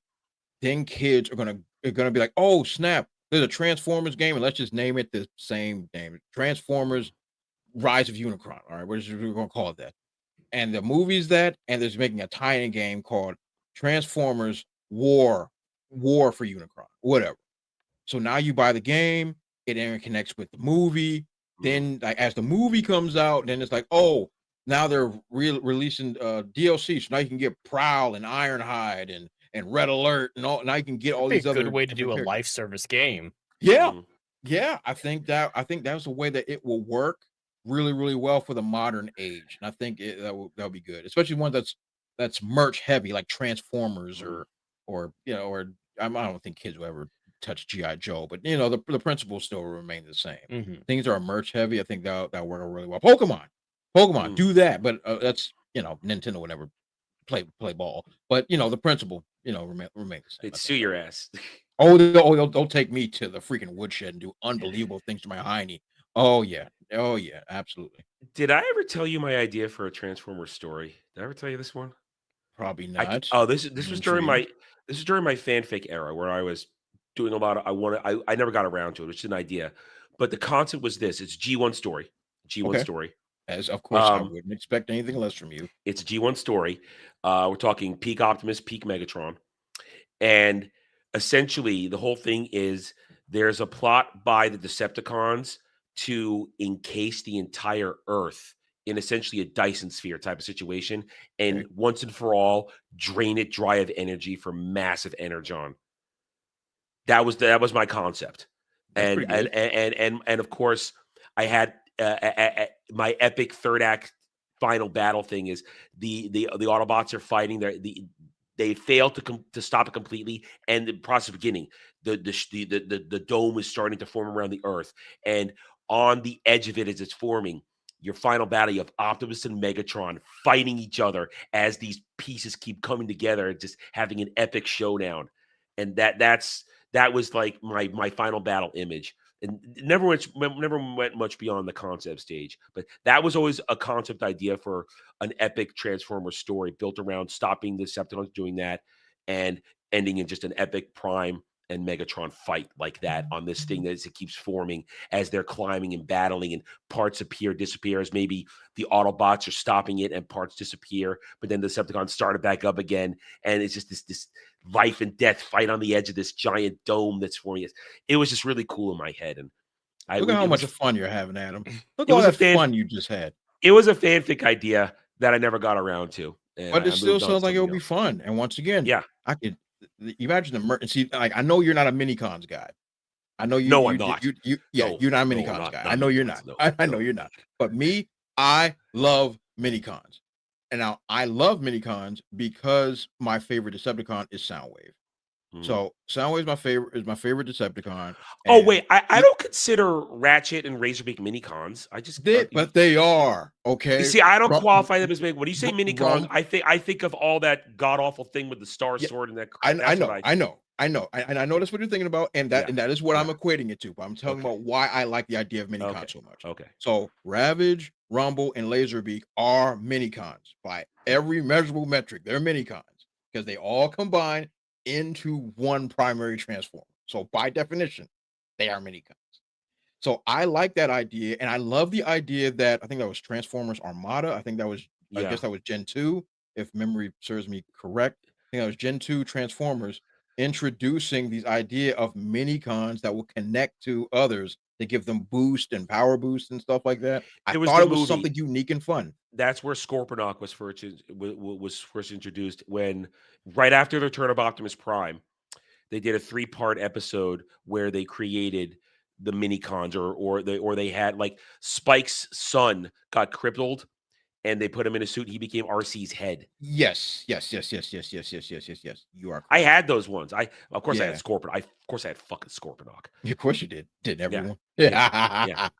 But I like those ideas of mini cons. So like I always love the idea of there being an epic battle, and then like you use like in a game, once again, in game, and you use different mini cons like kind of like as an RPG system to upgrade certain parts. Like this mini con, we're just gonna call him laser gun, and then like he upgrades your blaster or whatever. So now you get +2 energy attack or something like RPG elements of a Transformer game, and using like mini cons as the system. I think that would be amazing. I thought that would have been really, really cool and great. Granted, I'll never get that because it's a good idea, but I thought that would be really, really fun and really, really cool. And I don't forgot what even point we were supposed to be making. We've gone away from our main point. We're having fun now, is what we're having. Yeah, and I was like, yo, that would be just a great idea. Jed's like these old men talking this stuff with their toys. Get these old geezers out It's of all here. good. I didn't grow up in this era, but I just see so much love for this era with the cartoons connected to toys. So I really like your idea though, Dre, of connecting more to video games. And that could be interesting. I could actually see a live service game finally working. Yeah, that would work. All right. One last question, Dre. Favorite combiner? Oh, Astro Train. Astro Train. Astro Really? Train. I go Superion. Yes. I go Superion that's in not the a aerial. good answer. The aerial That's a good bots. answer. Just because the aerial bots had actual stories. The aerial bot origin, their leader, I forget the primary aerial bot, the second one, he didn't want to be it. He's like, I don't want to be the center of this combiner thing. Why are you making me? I'm kind of a wuss here. And the other one's like the red one's like, yeah, I want to be it, but no, you can't. You're the arm. You can't be the body. Like the combiners for like the Decepticons were always the best. Well, they had so many of them. That was the thing. Devastator. The Transformers was have a Megazord. Okay, all right. It sounds like that's what you're saying. Okay, hang on a sec. Jed doesn't understand what we're talking about. This is before Megazords. This is before that stuff. Okay, we're gonna have to bring this up here. That's what it sounds like. Is that a good comparison? It's exactly the same thing. That's exactly what they are. That's actually great. So combiners are basically a bunch of Transformers that Smaller work together ones. and smaller ones that form into a gigantic. The first one ever was the Constructicons and Devastator. Devastator was the first one. I had it. I had Devastator. God damn it. No, well, I guess there we go. Devastator, the Constructicons. No, I don't stop. Great, I just doxed myself. So you had Devastator was the first one. And and here's the thing: when the Autobots were trying to deal with Devastator to counter them, they first went with the Dinobots. The Dinobots were the first counter to Devastator. But then the Decepticons kept making their more combiners, the Combaticons, the Stunticons. Like here's kind of all them from G1. It's not loading up right. I want a better picture. Here's a better one here. That's actually not a better one. I want an old school one. God damn it. Actually, I like that one. Here we go. No, yeah, here we go. These are multiple generations. Okay, the Dinobots were not always a combiners. That's a later thing. Apparently, they did make them Volcanicus or something like that. I think that's what it's called. Which I think is a little lame. That takes away the specialty of the Dinobots because they were individual. They were, but making them into a Megazord is cool. It's cool, but I just want me Grimlock. Meet Grimlock.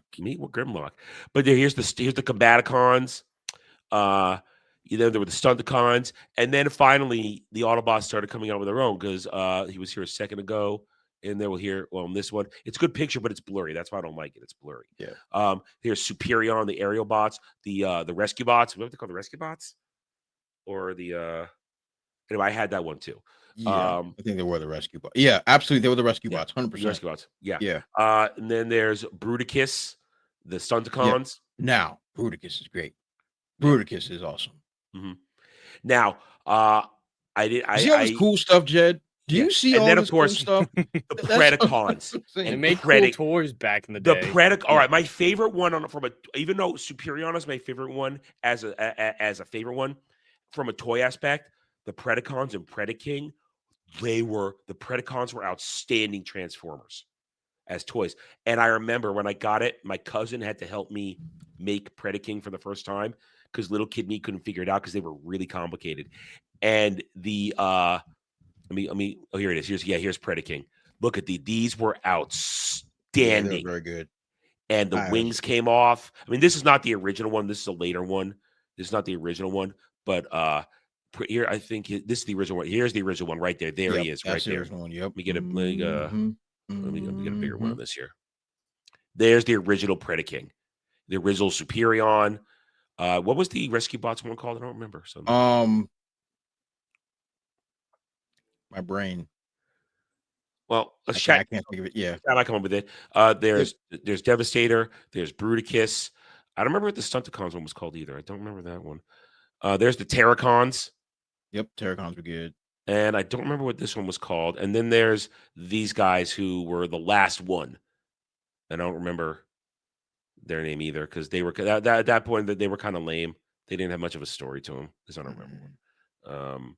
But Predaking was fantastic as a combiner. Look at this guy. This guy's a beast. Yeah. And all of them were big. I mean, think about the other old school ones. They were all kind of tiny and small. All of the Predacons were large Transformer toys. Big. They were each like this big. So when you made Predaking, he was huge and it was awesome. I miss cool stuff, man. Our childhood was great, Trey. Yeah, we can always reminisce. We had combiners, cool man. Combiners were so cool. See, that's what I'm saying. Like, see, look, once again, make a Transformers game, then make a TV show, and then golly, man. Why can't I own Hasbro? I'd be swimming in money right now. Naked money. God. Naked money. Naked money. Wow. Scrooge McDuck naked. Naked money, Scrooge McDuck. 100%. God. I was born in the wrong generation. I've known this for a long time, but I'm constantly reminded of it. Yeah. Well, this tirade is all your fault, Jed. How dare you make us think about fun stuff? How dare you do that to us? All right. Well, I thought we wanted to celebrate 200, so. Well, yeah. Well, now we're gonna. Well, we have to go back to the shit now. One of our on topic stories. Okay, so we're not gonna talk about it directly, but we'll come up with this conversation. Warner Brothers Discovery. Within a couple of weeks, we're gonna know who owns them. Most likely, I think it's already done. I think they've chosen. I think. Whatever deals came in, there are rumors that the deals were not exactly Warner Brothers wanted, but the three guys who put it in, that's the best you're going to get. Zaslav ain't going to get his stock over 30 or anything shit like that. That's true. So I think they've made the choice, and I think talks have begun, which has resulted. And I only knew about this because Jed told me, because no one has talked about this anywhere except you have to dig for it. It's not made it on any of the major shill sites or anything like that. A couple nights ago, Jed sends me a DM in the horrible current X version of it. And he says, "I'm so sorry, dude." I go, "What?" "Lanterns is delayed." He's like, "I got Lanterns news for." I go, "What?" Because I'd been sick and I'd been out of it for the whole day. So I check my DMs and I see what he's talking about Lanterns, and I find it's been delayed. It was supposed to come out in February. Now it's coming out in June, July. Dre, if there was confidence in this show with a merger, with a buyout, not a merger, a buyout about to happen, they'd slap this shit on HBO Max and say, "Let's go," wouldn't they? 100%. You're absolutely correct. So two things could be happening simultaneously. One, I think, and which I think is the most likely, they know this show is garbage, and they know good and well they have to at least try to make DC look a little bit more sexy for their new buyers. And so they got to go and try to make this thing look good. Number two, which I think is a little bit more far-fetched, but I think I've seen wild stuff in the last few years. I think all these projects are permanently on hold. Really? I think they're all on hold, and I think we're going to get trickled down one by one, each one that's going to be on hold. All the DC projects. I believe that's going to start with Lanterns because that was supposed to be coming up next. Then we're going to get an announcement about the Supergirl's in May. Supergirl. Supergirl's in May. Supergirl. We're going to get, and then we're going to get whatever nonsense, whatever James Gunn Jimmy is over there. Olsen. Well, that hasn't even got into production yet. That's whatever the case may be, all the garbage, all the stuff that's coming up. I think all of it is we're gonna get stamped with delay, because, and I think Adam's right. I think whoever is buying DC Studios, I think that might be going through already, and they are already saying, cut all this trash before this joint comes on over here, because we're not spending a dime on it. Now, I think that's more of a far-fetched idea, but at the same time, I can actually see that happen. I mean, Jed, I really think that the buyout, the purchase, the sale has influenced this. Whether somebody said, push this back, we don't want this to air right away, or we don't want you, because whenever they buy this, it's still going to take months before it's approved by the U.S. government. It's not going to happen immediately. And in that time, Lanterns will air. So the buyout, we're going to know before the end of December. We will know in the next 3 to 4 weeks. Therefore, if let's say they can fast track this shit, because I hate to say it, the president is very bullish on somebody buying Warner Brothers. He said it. He said Paramount is a good deal. You should look at that, which I think is a little out of line. The president should not be commenting on that, but I agree. That's not here or there at the moment. But I think that it'll get fast tracked, and that within 6 months it'll be done. And oh look, Jed, what number is June in the year in the calendar year? I believe it happens to be the 6th month of the year. Yeah. So in order to make sure the company doesn't do any worse, they punted Lanterns from February to June, maybe July. Does that sound like a realistic thought to you? At this point, it is entirely fair to say that this delay and any future delays are tied to the merger. I think that's pretty obvious at this point what their motivations and their decisions, like Dre was saying, delaying everything to try to squash this DCU. Whether or not it's that explanation or more towards yours, completely on the table for discussion. But regardless, it is related to the merger, in my opinion. And yeah, they could be trying to push things back, trying to make the company look better. Even if it takes 6 months to take over the company after the deal goes through, it still takes a long time for a new buyer to come in and make a company their own. The transition period is going to be a year or two. So Warner Brothers is going to be a bit of a mess for the next little while. Things on production might be canceled. Things that are almost done might get backgirled. We might not even ever see Supergirl, because I think that is definitely going to get delayed as well, because you don't want your show and your movie for 2026 to come out right next to each other. May and June are too close together. So I think that's a good sign that Supergirl will be delayed to August or October at least, maybe the Christmas season. So I kind of hope it gets Batgirl, because that would be hilarious. And a lot of the leaks and rumors about these the purchases, a lot of the people coming in have spoken positively, or rumored to have spoken positively, about the Snyderverse. And there's the implication, or the belief that a lot of people have, that the new buyers will eliminate the DCU and replace it with the defunct DCEU. And this would be a way to do that, is just make everything from the DCU that's in production. You can't deny that. I mean, you can't stop at this point unless you Batgirl it for Supergirl and Lanterns, but pretty much everything else you can just outright cancel. We haven't even seen a set photo of Supergirl, and it's been they haven't even. We do have some leaked photos, not official ones. I don't remember. I believe we saw some Lobo a few months ago. No, we didn't. No, we never did. Oh, was that a fake Lobo? That was fake, because they specifically said all of Momoa's scenes were shot indoors. So he was never outside in his Lobo makeup. No one has any. It was fake. It was fake. Just like at the moment, slight tangent, there's a bunch of fake cast photos going around of the Avengers Doomsday mutants. And you know how they're fake? I could tell you one reason fake. Not even if you could point out how the AI fake. Alan Cumming personally said, I shot my scenes with nobody, and he's pictured in that. makeup. He said he specifically never wore makeup either. Yeah. So that alone tells you it was fake. So there's a lot of fake shit out there. And we know when we cover this stuff, Momoa was never seen in his Lobo makeup. He says it's great, but that's all we know. So we know. But we've never seen anything. We don't even know anything. They haven't even released a new poster yet. And now we're coming up on just 7 months away from that. I think it's going to get Batgirl. That's my personal opinion at this point, because like you said, they haven't shown anything, so it's not as risky. And with mergers like this, new companies are willing to accept losses in a merger where a normal company wouldn't. So Supergirl's got an insane budget. They haven't spent anything on marketing yet, so that helps alleviate the cost. But a new company coming in is willing to body that 250. Same with Clayface. Oh, Clayface. That one's at least a very low budget. Yeah, but that could easily get shelved and never seen, because nobody cares. We saw some set pictures, but nobody gives a damn. It's more. It all circles back to this whole thing. This fabrication that the DCU is somehow successful, that there's excitement for it. There isn't.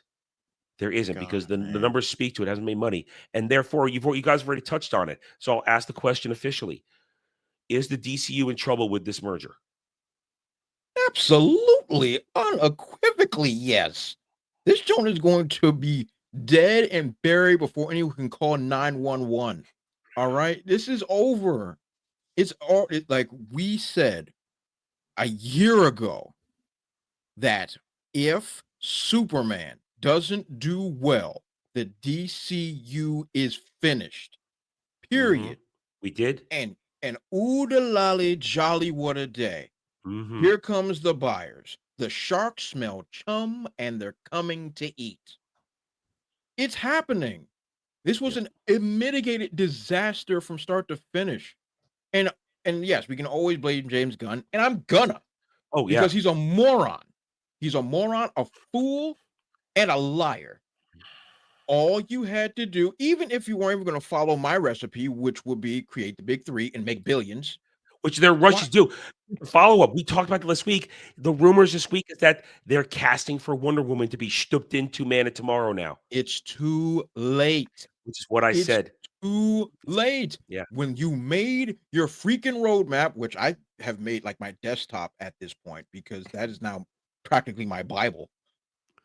When you made your freaking roadmap, you cheated everyone by just simply making up crap that was never going to see the light of day, that no one wanted to see off rip. All you had to do, if you were going to even stick to it, was follow your freaking roadmap. Yes, it was retarded. Yes, it was stupid. But at least you would have stuck to your guns, James Gunn. At least you would have stuck to it. But you didn't. You reneged on it. And you just threw that out the freaking window. All those projects are on the cutting room floor, if there's even scripts written. And then you abandon it. And then it's like, we're going to do Man of Steel 2. That went on your freaking little baby list. That wasn't there. That wasn't there. That means you're scrambling. You're talking to somebody that used to play football. I could have played Division I football in college if I had the grades and actually went to LSU. I could have played Division I football. There is something called a scramble drill. When a scramble drill is happening is when your play has failed and you're a desperate man running around behind the line of scrimmage trying to find somebody open. That is what he's doing. It's over. And now the sharks are coming and they're eating your butt cheeks. They're gone. You got no cheeks left. It's over. Hence why DC's being sold. I'm pretty sure Warner Brothers will have Warner Brothers or whoever is being sold. Yeah. And I'm pretty sure the powers that be don't mind collecting a couple $1 billion.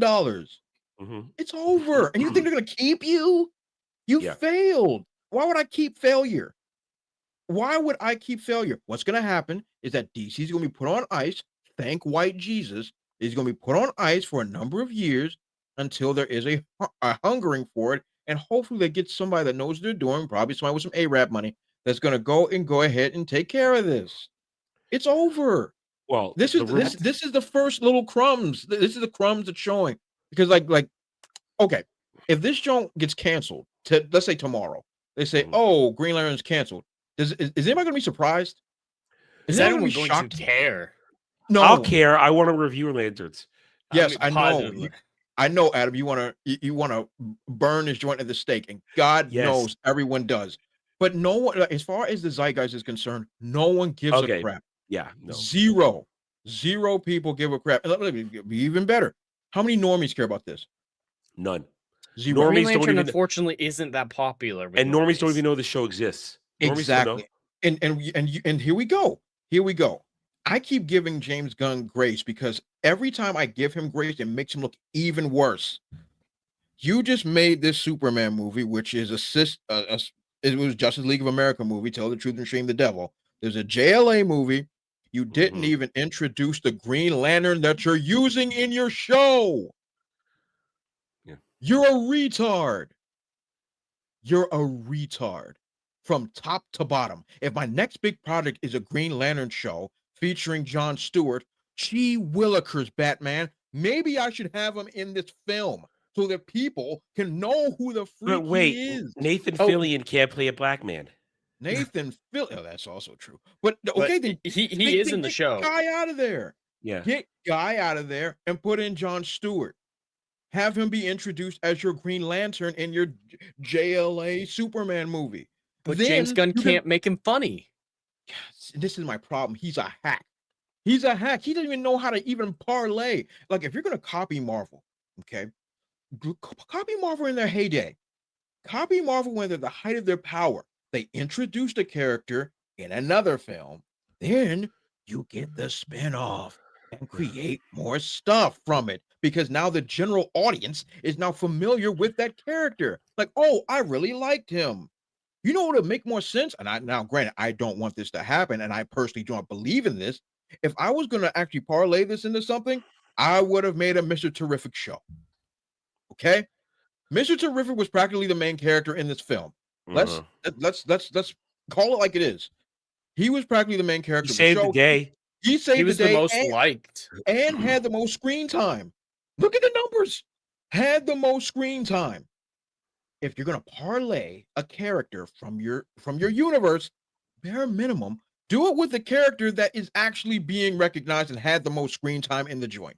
You're going to jump to the shark and say, hey, we're going to do Green Lantern. Are you going to do Nathan Fillion? Nah, we'll do Jon Stewart. Do you know what the normies are going to say? Who that? And no one's going to care. And this man's a moron. And the problem is they're doing a Jon Stewart at the expense of Hal Jordan, which is a criminal. We've said that repeatedly. You do not need to take out Hal Jordan to denigrate. Thank you. Better word. Thank you. Denigrate Hal Jordan to elevate Jon Stewart. Jon Stewart stands on his own. You don't have to. There's a great moment in Justice League Unlimited season 2. It's the moment where the dude is warping everything. The guy's stealing shit from time. He's fucking up the timelines. And at one moment it's John, and then he stabs to Hal. He says, Batman goes, "Who are you?" Hal Jordan. Don't worry, I'm up to date. Yeah. Then it stabs back to John. Scene. Yeah, that was great. That was a great scene. Yeah. Because we always wondered if Hal Jordan was actually in that universe, because in Superman, we got Guy Gardner instead of Hal Jordan in the Superman animated series. And Guy shows up. Yeah. Yeah, and we get it. Hal Jordan's plane is in that episode, so we don't know if Hal Jordan is the Green Lantern, but that kind of reaffirmed it for us. Yeah, so and then Guy shows up later in the Mazo comes back episode. And once again, Adam, you're mentioning much better creative people involved. Much better creative people that know what they're talking about.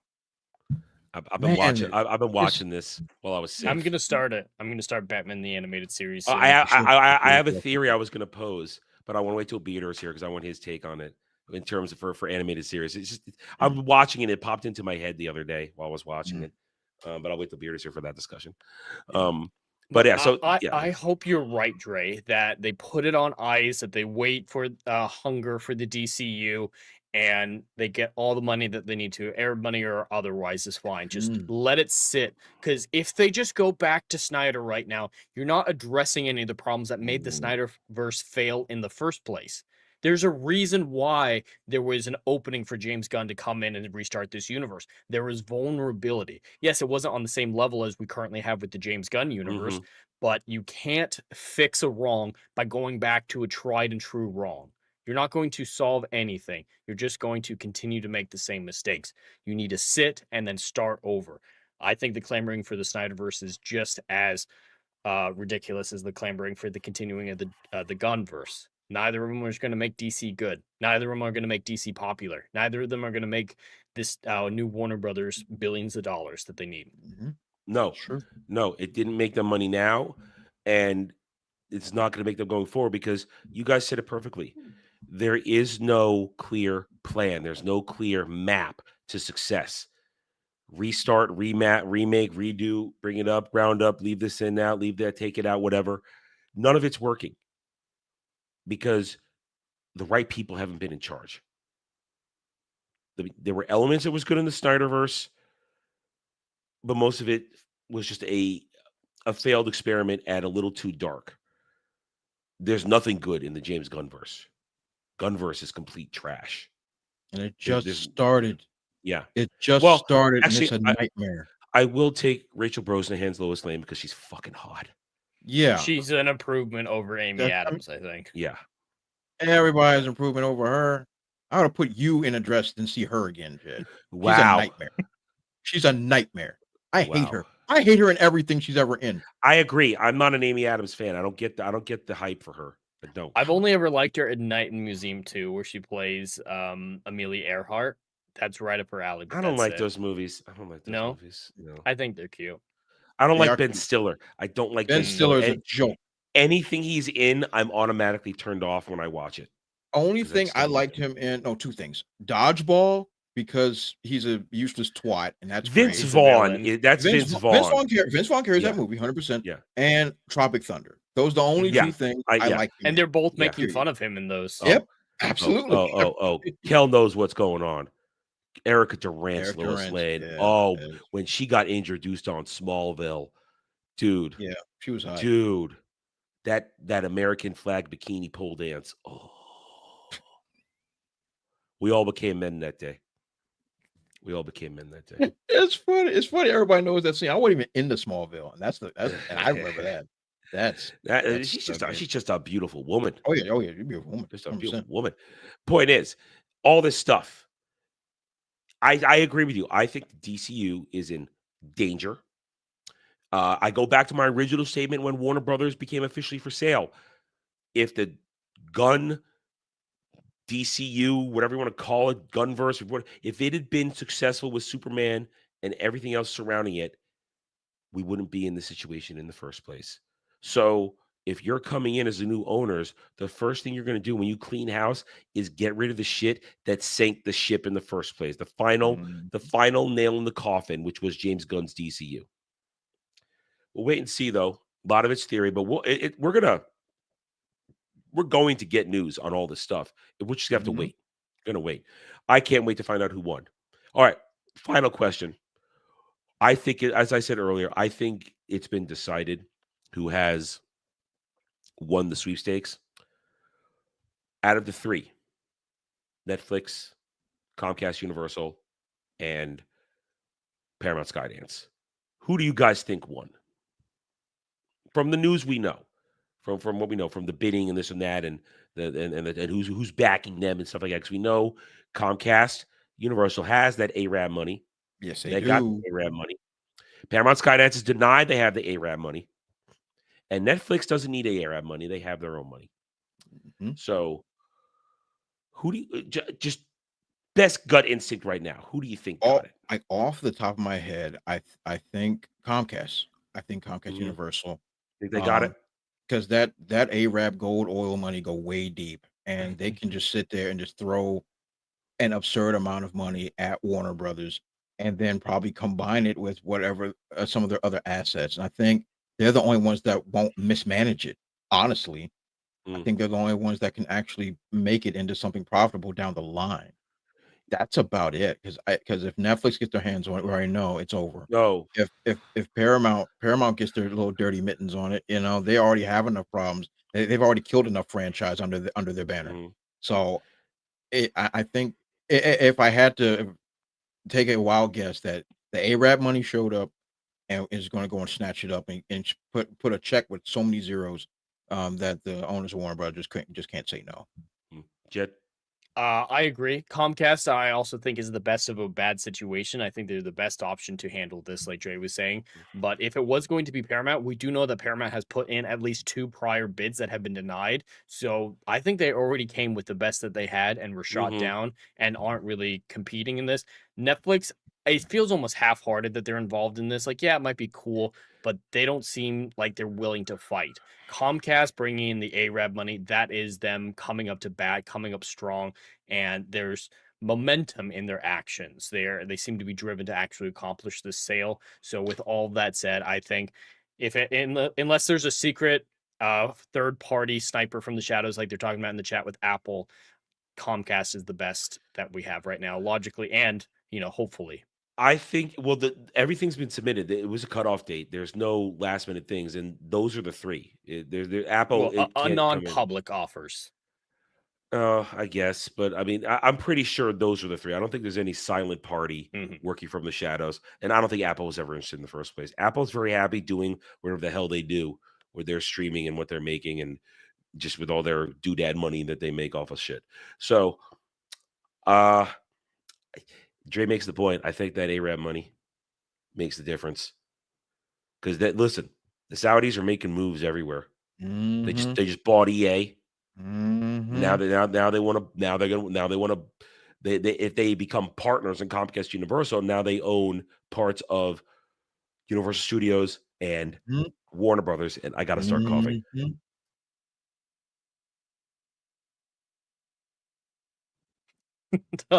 Well, yeah, they're coming into the entertainment industry strong with a lot of different offers. I don't know how I feel about that. I think we need to see some of the moves that they're actually going to make at EA and these other companies to say one way or another if this is going to be a positive thing.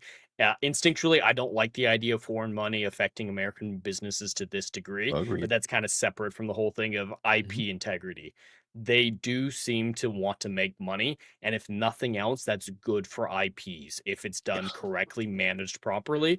So I could see their involvement going either way at this point, with my separate caveats of foreign businessmen. Sure, I agree. Sure. I think we as Americans can all say that honestly. But the reality of the situation is, at this point in my life, I want good stuff. I'm too old to be just looking at garbage. I want good stuff, and they're the ones that have the best chance of delivering it. And not to mention, they're already elbow deep in it already. I think they already own a part of NBC, and they own NBC. Yeah, they own NBC, right? Yeah. So they already own like a major network for American television. So Miles just embrace the no. Let's just go for it, man. Because like if they're gonna deliver the goods at this point, I just really don't care anymore. Because if we as the American public are gonna mismanage all of our great IPs and send them to the shadow realm, why not give somebody else a chance? Like, because it's you're not doing anything with it. I feel like I'm gonna agree with you that Comcast Universal is also the best choice because they have a history of properly separating everything into their silos. You work on this over here, you work on that over there. Nobody's influencing each other on your different projects. Each subsidiary does their own thing. And maybe that would be the best. What they do with it then, who knows? Who knows? We'll never. Yeah, it feels like if they purchase it, Warner Brothers has the best opportunity to remain an actual entity, unlike 20th Century Fox that is just being cut apart for scraps at this point. Oh, they murdered that in its bed. As soon as they bought it, Disney put the pillow on the head and said, "Oh, you're dead." I think that would happen with Netflix and Paramount, but Comcast they just be absorbed. Yeah, because NBC is still NBC.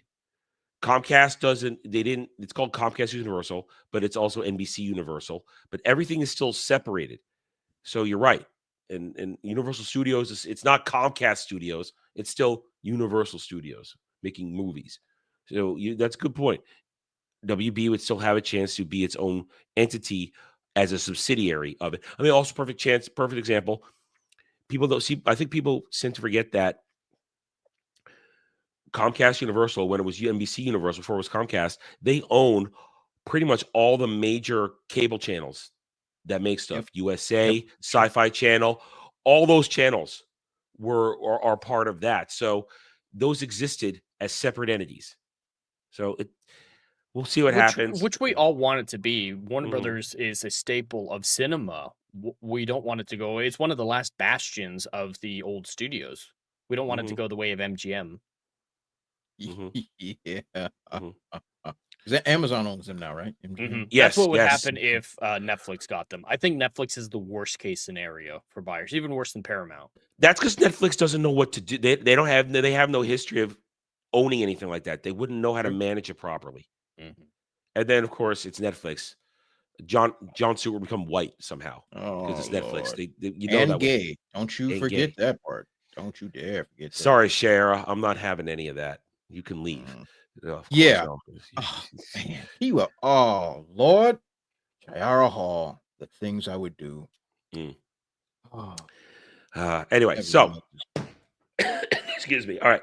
We got one more topic to talk about. Can you make it? I can make it. Once I cough it up, I calm down for a little bit. So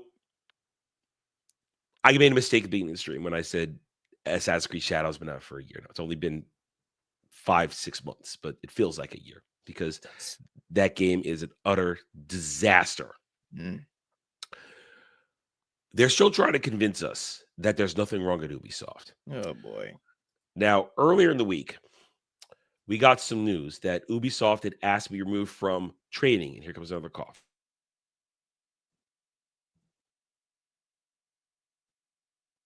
I'm going to live, I swear. I don't think so. A lung's coming next. Jeez. And at first, I made a mistake. In my taunting of stands all week long, I thought it was the New York Stock Exchange. No. In fact, it was the Paris Stock Exchange, where Ubisoft begged to be had their trading suspended because their earnings hadn't come in yet. Well, excuse me. Once the earnings came in, Jed, here came the cope. 10 million players for Assassin's Creed Mirage. Players doesn't mean shit, and it's been out for 3 years. Yeah. Yeah. So, and it's the worst one. It's worse than Shadows. It is so much worse than Shadows. They did that, but then here came the Shadows cope. Assassin's Creed Shadows overperformed expectations with positive momentum for it, and the franchise's back catalog going forward, says Ubisoft. Now, well, that's actually a misquote. They're intentionally misquoting the announcements, but it said Assassin's Creed overperformed. It was very specific that the franchise overperformed, not that Shadows did. Yeah. And that caveat, it doesn't make a huge amount of difference, but a lot of people twisting it into a narrative that they're saying Shadows was a success is blatantly false. Well, and here's Paul Tassi from Forbes, who I have now made several attempts to get a block from. I will admit that. I am now trolling Paul Tassi whenever I see one of his posts because, hey, what else am I going to do? I'm sick. Not in the way that sounded. Anyway, but wow, weird, isn't this? Is what I heard yelled on the internet repeatedly. Well, Paul, as Jed just said, this can be construed in many different ways. One, it's a misquote, but two, when somebody says overperformed, that could mean anything, couldn't it? Yeah, that's not data. That's not saying, hey, Assassin's Creed made a significant amount of money. Here are the numbers. It's just, hey, it did better than we expected it to do. And that could just be corporate lying. They could always just lie about this because this isn't something that you can get in trouble for misleading the public. If you give actual numbers and those numbers are fake, you can get in trouble for that. But if you just say something passively like, oh yeah, it overperformed as a franchise, that is a nonsense statement that appeals to people like this who want to use it for their narratives, but ultimately means nothing and could be entirely fabricated. Exactly. And not to mention, you can always change. It's goalpost moving. You can easily say, "Oh, we were expecting it to sell." I'm just using very small numbers for the sake of simplicity. We were expecting it to sell 100 copies, but it actually sold 110. It has overperformed our expectations. Hey. Oh my dear, it's an amazing feat. Yeah. No, you set your bar extremely low intentionally so that anything that's over that can make you feel good. Exactly. Even though it's still lost gajillions of dollars, you can hang your hat on. We thought it would sell worse. You know? Yeah, it's a difference between a pile of shit and just a log steamer sitting on the concrete. Exactly. One's messy, the other one might just roll away and you forget about it. Oh God. Point is, it Still could be smells all bad. it still smells, but it still smells bad. But these guys, but the neckbeard alone, and as YouTube desk said otherwise, how they all want to just twist it to fix their narrative. They say, and now Jed, the proper code would be Assassin's Creed, not Shadows, generated 567 million. That means that's the whole studio. Ubisoft generated. Yeah, but Ubisoft, but that would say that's everything. And Ubisoft, that could mean people are buying old stuff. They're not, we know that last year Outlaws didn't save anything. Mm-hmm. Oh, that was a complete bomb. Man, I forgot. And we know that Shadows, the proof is out there. The Shadows numbers got released. It sold what? Under 3 million copies, I believe. Yeah, something like that. Yeah, the numbers for it were abysmal. The factual numbers of the situation, and Ubisoft generated $500 million this quarter, up 39%. That's talking about gross, not net. We have to go to that argument a lot. Shadows, we've talked about that. That game cost a godless amount of money, about $500 million on its own. Yes, it did. So, and last year, what did they release in that same quarter that they're referring to last year? They could have released nothing, and it just looks good. This is a manipulation, an obfuscation of reality with meaningless words. Yeah. So this is Cope. That then there are. I saw a lot of posts like these. Just the two that I happened to reply to. Somewhat incorrectly because I said New York Stock Exchange, not Paris Stock Exchange, because I hadn't found the article yet. But and they were a French company, so Paris does make sense. Yeah, but but they still had to say don't beg to take it off trading, so that they could put out whatever bullshit they wanted before the trading resumed. It's still a mess. Ubisoft is done. Tencent might own the whole thing. They might not. They might back out. I still believe Ubisoft should be left to burn, broken apart, and people buy up their different IPs as assets. I want Sandfall to buy the rights to Assassin's Creed. The people who made Expedition 33, they cut their teeth on making that franchise, so they'd make it great. Yeah, liquidate Ubisoft. # liquidate. Yeah. So I just wanted to point out that here we are, and they're still just trying to tell us that everything's great with Assassin's Creed. Everything's fine.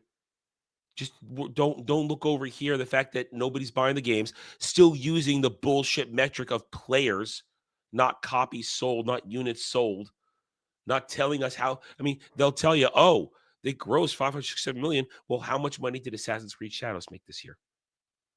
How much did it make? How many nothing. Units did it, I'll answer that. Nothing. Nothing. Yeah. Less than nothing. Nothing. It owes money. Yeah. So this is just and just to round out with one more question before my voice completely gives out. We come back to this question a lot, and I feel like I ask it all the time, but there's always a new twist to it. And I don't want to talk about them, but I'll simply mention it because of the relationship with Sandfall. AAA becomes more and more relevant every year, every month even. The top runners for one of the top contenders for Game of the Year is Expedition 33. Yep. Now, it's the one that real gamers want. The industry wants Kojima cocksucking Death Stranding 2 to win.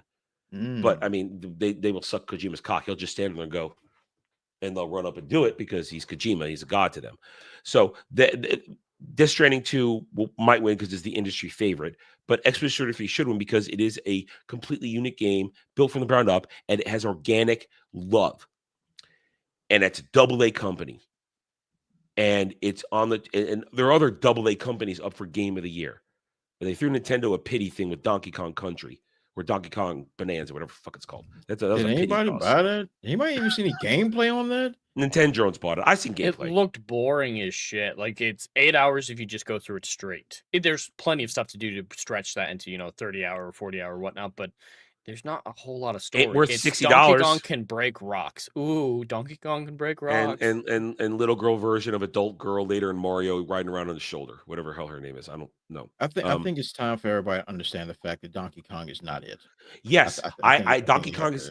I mean, Jed, you like 64, but it's awful, but I like it. Yeah, but Donkey Kong is not a great franchise. I've never has Donkey been. Kong. No, it never has been. And like the reason why these franchises are still alive is because of Smash Bros.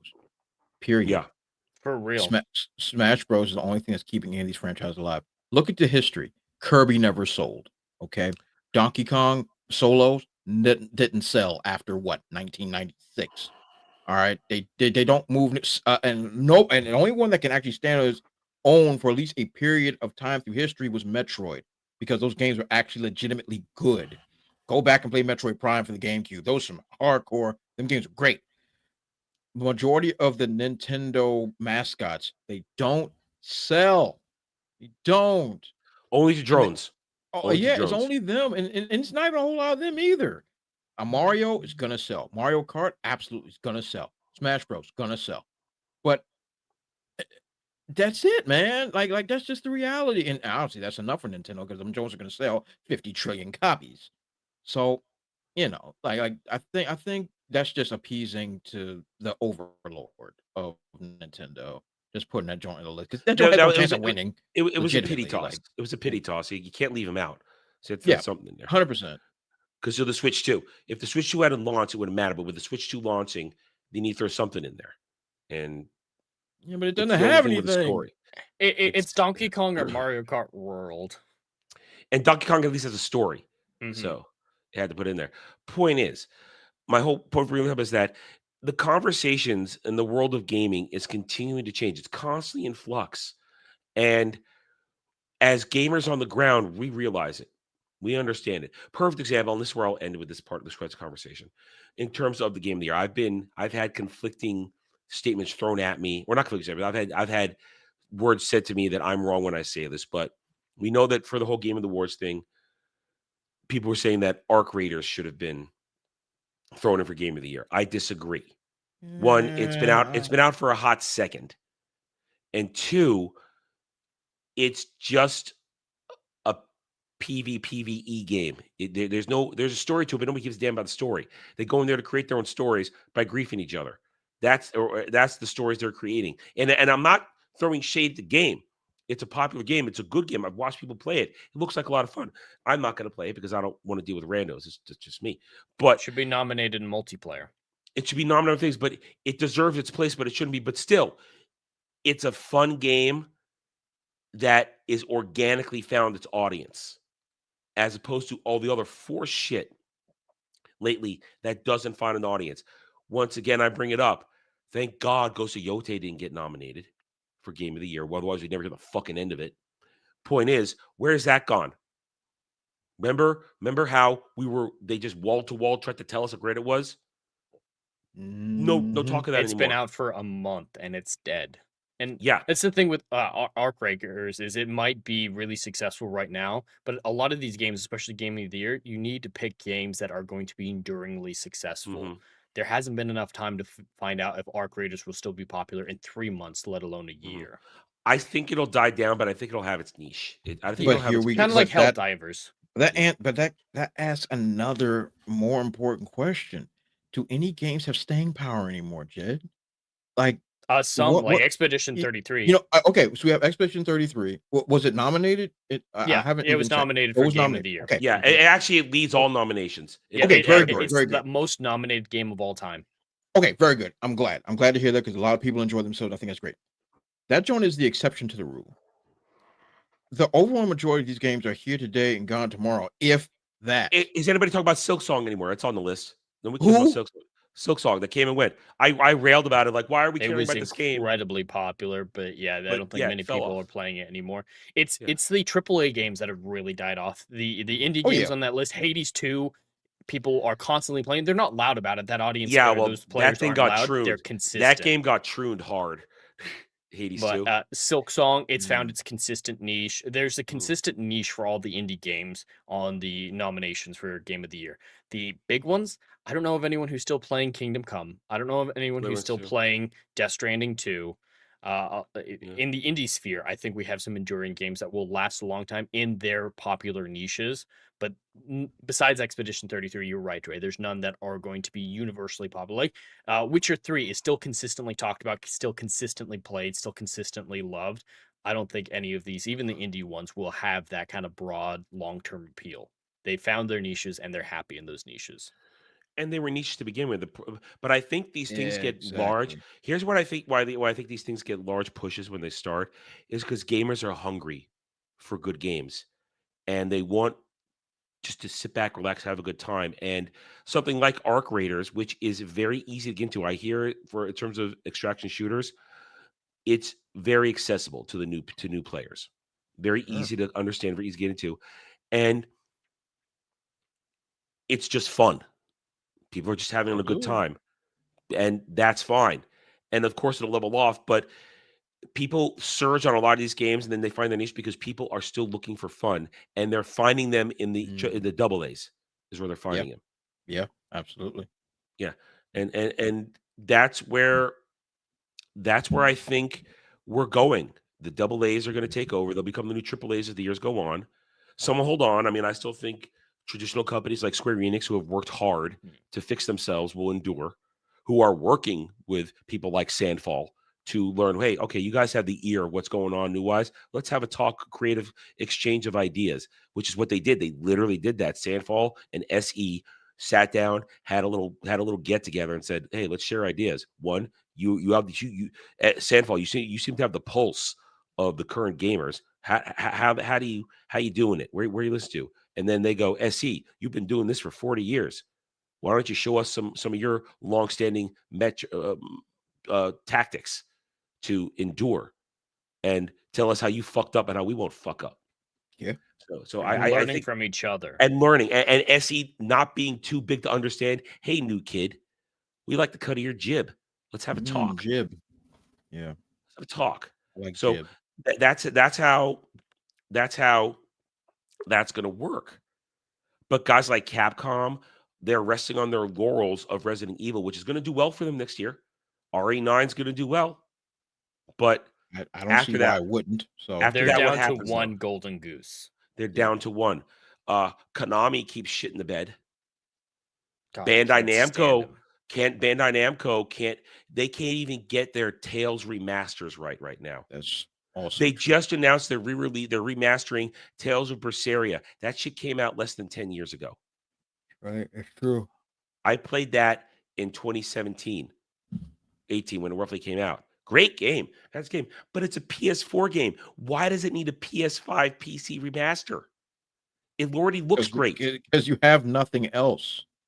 And I think that goes to a much bigger issue. There's nothing. I mean, there's always something. Let me not be hyperbolic. There's always somebody dropping something that's actually fun and cool, and usually that's what everybody gravitates to. Now, the reason why everyone gravitates to it because it has no competition. What I mean by competition, I mean something that people really want to play and enjoy, not grifters, not fair weather people, not activists on X Twitter, gamers that actually want to play something fun. And that's why Expedition 33 is running a gambit on everyone, because I myself didn't play it, but I've seen gameplay and I've seen you guys rave about it a bazillion times. So clearly it has its own merit. And the AAA studios are, as far as I'm concerned, are pretty much finished in my personal opinion. I agree. I work for them for many years. I've seen this mudslide. I've seen it all in real time, and I don't see anything coming out of this except like a couple of major ones that aren't dead yet anyway. The major flagship games, like if it comes out like Resident Evil or something. Outside of that, it's over with. Double A is the answer. Like one of my favorite studios right now is .emu. I love that studio right now. You know what they do? You know what they do? They make beat 'em up games. They just made another Ninja Gaiden. It's great. They made Turtles, Shredder's Revenge, side scroller. It was great. Streets of Rage 4. I'm still playing that game. I love it.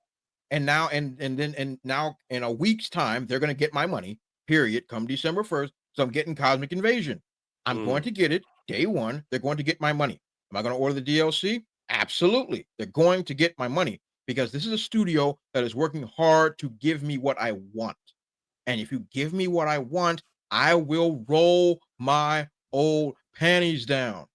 That's it. Same as me. Once again, I bring up.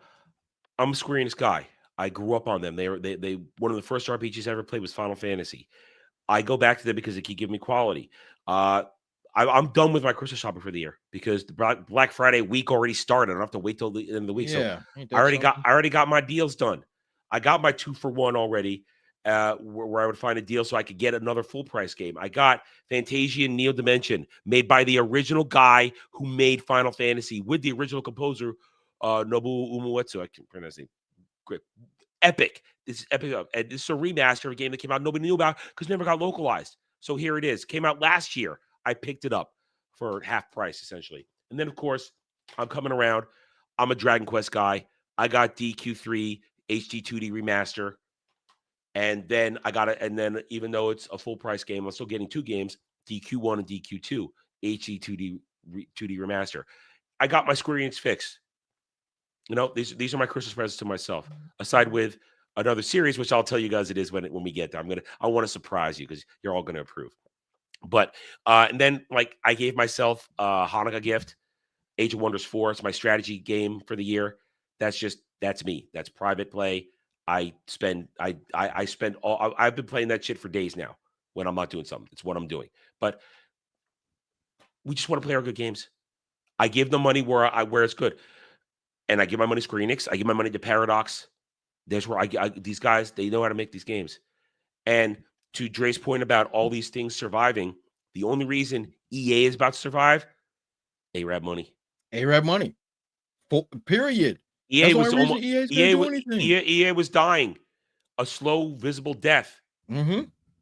They make money on all their sports games, but everything else they would put out is dying. BioWare is dead. All their subsidiaries are dead. So what happened? Here comes ARAB money. EA gets a second lease on life. Yep. Hopefully it works out for them because this is like we were saying earlier. This is happening a lot of Arab money coming in and buying out American companies. We don't know yet if it's going to be a sign of positive change. We hope it is. I hope EA improves, but it's a little too early to say, I think. Just real quick, I only had to use that particular tactic on Simon because that's the way I played the game. There are people, I'm sure there are other tactics to beat Simon. I just found one that worked. There are a ton of different tactics. He just found one that worked for him. Yeah. And that tactic involved doing multiple things as the fight evolved. Expedition 33 has immense replay value. I'm itching to replay it already after just a couple months because I did play it several months after it came out for the first time. I already want to play it. It's gonna be a yearly game for me. Like Witcher 3, I'm gonna have to replay it at least once a year. And your tactics, some of the mini bosses might have a single tactic, a single move, like the bouncing head mini boss, but with Renoir, with the Paintress, with Simon, with Clarissa, the older sister. Yeah, those are all fights that are individual, unique, and your fight style has to be different for every single one of those fights. At one point, I broke the game because I was so over leveled and turned my yell into a killing machine. But that was me. That's how I decided to play the game. Because you grinded at it. Yeah, but I had to grind. But even my grinding couldn't beat Simon. That's how devastatingly powerful he was. His phase 1, no problem. And Jed has seen it. His phase 2. He's the hardest boss I've ever come across in a video. If you have figured out how to block and parry in this game to the nth degree, and I would take somebody who's like a super dodger from like Elden Ring and Dark Souls, somebody like that who's that kind of reflex or ability to time it and memorize the pattern, the movements. That's one way to beat it. I play a brute force style of gaming. We know that's me. I just beat you till you're dead. And I went through several tactics with Simon. I tried to find the one that worked. It wasn't just a guarantee. The one I finally found I stumbled upon it in the middle of trying a different one. I realized, wait a minute. If I keep him stunned, he can't remove my people from the field. And because he has this one ability, spoilers, sorry. When you get him under 20%, if somebody is dead and buried on the battlefield, he'll do an ability that will suck them away with no resurrection. And you can't bring them back, and you can't bring in your reserves. So it's a nightmare moment. And when I tried to figure out, my original tactic was maybe beat him so hard I can push past it, have a sliver, and get lucky with Lune's tier 3 essentially limit break attack and beat him down. But I couldn't. And then I tried a bunch of different resurrection things, keep people alive, shifting shields around, but then he kept sucking my shields off. That sounded really bad. You already said you're gonna beat him off, so you can just shut keep up. going. I'm at sick. This point. I'm sick. Leave me alone. But Jen understands what I'm talking about. Simon has all the 100%. abilities. I mean, here's part of my strategy from my builds on Expedition 3 was abilities that put shields on all my characters. Mm-hmm. Simon drains your shields away and puts them on himself, leaving you so vulnerable. shields are a detriment. And even Adam did give me his strategy for fighting Simon. I had to modify it for myself. There's no one size fits all in this game for any boss. Because you weren't playing the game the same way I was. Yeah, I had a completely different build because and probably it's different front line too, and a different front line. Yeah. So everything about this game is customizable to you, and every major fight you go into, you have to customize it for yourself as well with your play style. So there's immense replayability. Next time I play it, I'm going to do a completely different build. I'm going to do a different lineup. I'm going to play the game differently. And there are limitless possibilities of how I can configure that. Yeah. And each boss fight requires different things. Yeah. Except when you're level 99, all the final bosses die instantly with Mael. You'd have to bench Mael to have an actual tough time. Point is, there's a lot of ways. So I will push back on that a little bit. Yeah, Simon, my way to do it is not the only way. And I fell into it, and I tried a lot of different ways. And and I'm sure there are people that are super block and parriers that just literally block and parry their way through it. Expedition 33 is not linear. No, it's not. It's not. It's non-linear. The entire Act 3 is completely optional. Mm-hmm. Everything in Act 3 is optional. You have your choices of how you go for certain things. And open world isn't. I don't know if open world should be a quality for game of the year. Yeah, I don't think my quality for game of the year. I think it needs to have been out for a while, not just a month. And I think it needs to have had time to settle. And I think it needs to have more. It needs to have story. It needs to have a lot of variety to it, not just Donkey Kong bananas. It's got to be great in a lot of different areas. It can't just be great gameplay but no story, or all great story and no gameplay. It has to be an overall win in multiple categories. But I'll ask you, Kel, in the chat, did you actually play Expedition 33? Because a lot of people he watched me play it. He watched me play it. So unless you played it yourself, a lot of people don't realize how customizable the game is, how non-linear it is. Just from Adam's perspective, he's going to choose a way to do it, so it looks linear because you're seeing someone else make those decisions. Yeah, it's too Frenchy. He can't. He can't go near the French. He can't do it. But listen, we're having a real discussion here, and it's just difference of opinion, and it's just different of taste. And I mean, Kel watched me play the whole thing. He watched me play the whole thing. He was there. I know because he's in the chat all the time. So, and we talk about these things off stream when we're in Discord. But no, it is a great game. I don't know how many times. I don't know when I'm going to replay it because I have my replay schedule for things. I need a lot of distance for replay. It has to be something like that memory. Yeah, it has to be something like Mass Effect, where I was literally virtually bedridden in a chair, but I couldn't move around a lot. And Mass Effect really struck the chord with me. And like, wow, I need to replay this, but I need to replay it a little differently this time, do something different. That's the only game in recent memory where I replayed it immediately. The old meme, the old Bilbo meme, why shouldn't I replay this? Why shouldn't I do that? And now that's the only time in real memory where I've done something. Or another one, I replayed this one pretty quickly. While he's getting that, the only thing standing between me and an Expedition 33 replay is I have to get a new controller for it. I actually broke my R1, which is your parry button. I'll do it. That hurt. I replayed this right away because I really had a good time with it in private play, and it had a new game plus, which let me keep everything, which is a big plus for me when I do that. And I replayed this right, but I never finished the second replay because I got distracted by other stuff. But I rarely replay a game right away. I could go years before replaying a game. I can go years. So I'm not the best judge of a replay value because I have a different system for it. I really need to get away from it for a while and feel like, okay, I'm ready to dive back into this. I replay a lot of games, but it's enough games that it creates distance between the between them. Like I replay a lot of Assassin's Creed every couple of years. I go through the best Assassin's Creed games. Witcher 3 I replay all the fucking time. Expedition 33 I'll replay all the time as well. There's quite a few games that I like to replay. We all do this stuff every differently. year or every couple of years. We all have our patterns on what we have fun with, and that's what gamers do. We don't, and then we don't run out there and tell people this is how you have to do it. You have to like this. No. We'll chat like this, and then we'll leave it. Then we'll talk about it, how we feel, how we have fun. So, anyway, I'm gonna end the show because I really can't talk anymore. I thought I'd make it. I was doing better all day, and no, constant talking for 2.5 hours. I have not recovered enough for this. It's the coughing. If I could go a whole day without coughing and stressing my throat, I could get through it. But no. Anyway, show over. Jed, what's your week look like? Well, I've teased it a lot in the last few weeks that there are big changes coming to my channel, including a rebrand.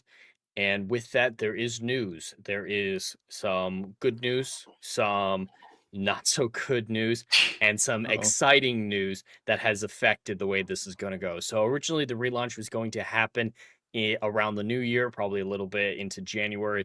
But as Adam already knows, I was actually laid off from my job this week. They're outsourcing IT to the Philippines and eliminating all of IT in the drop of a hat. Like everyone's accounts were disabled during the meeting when we were told.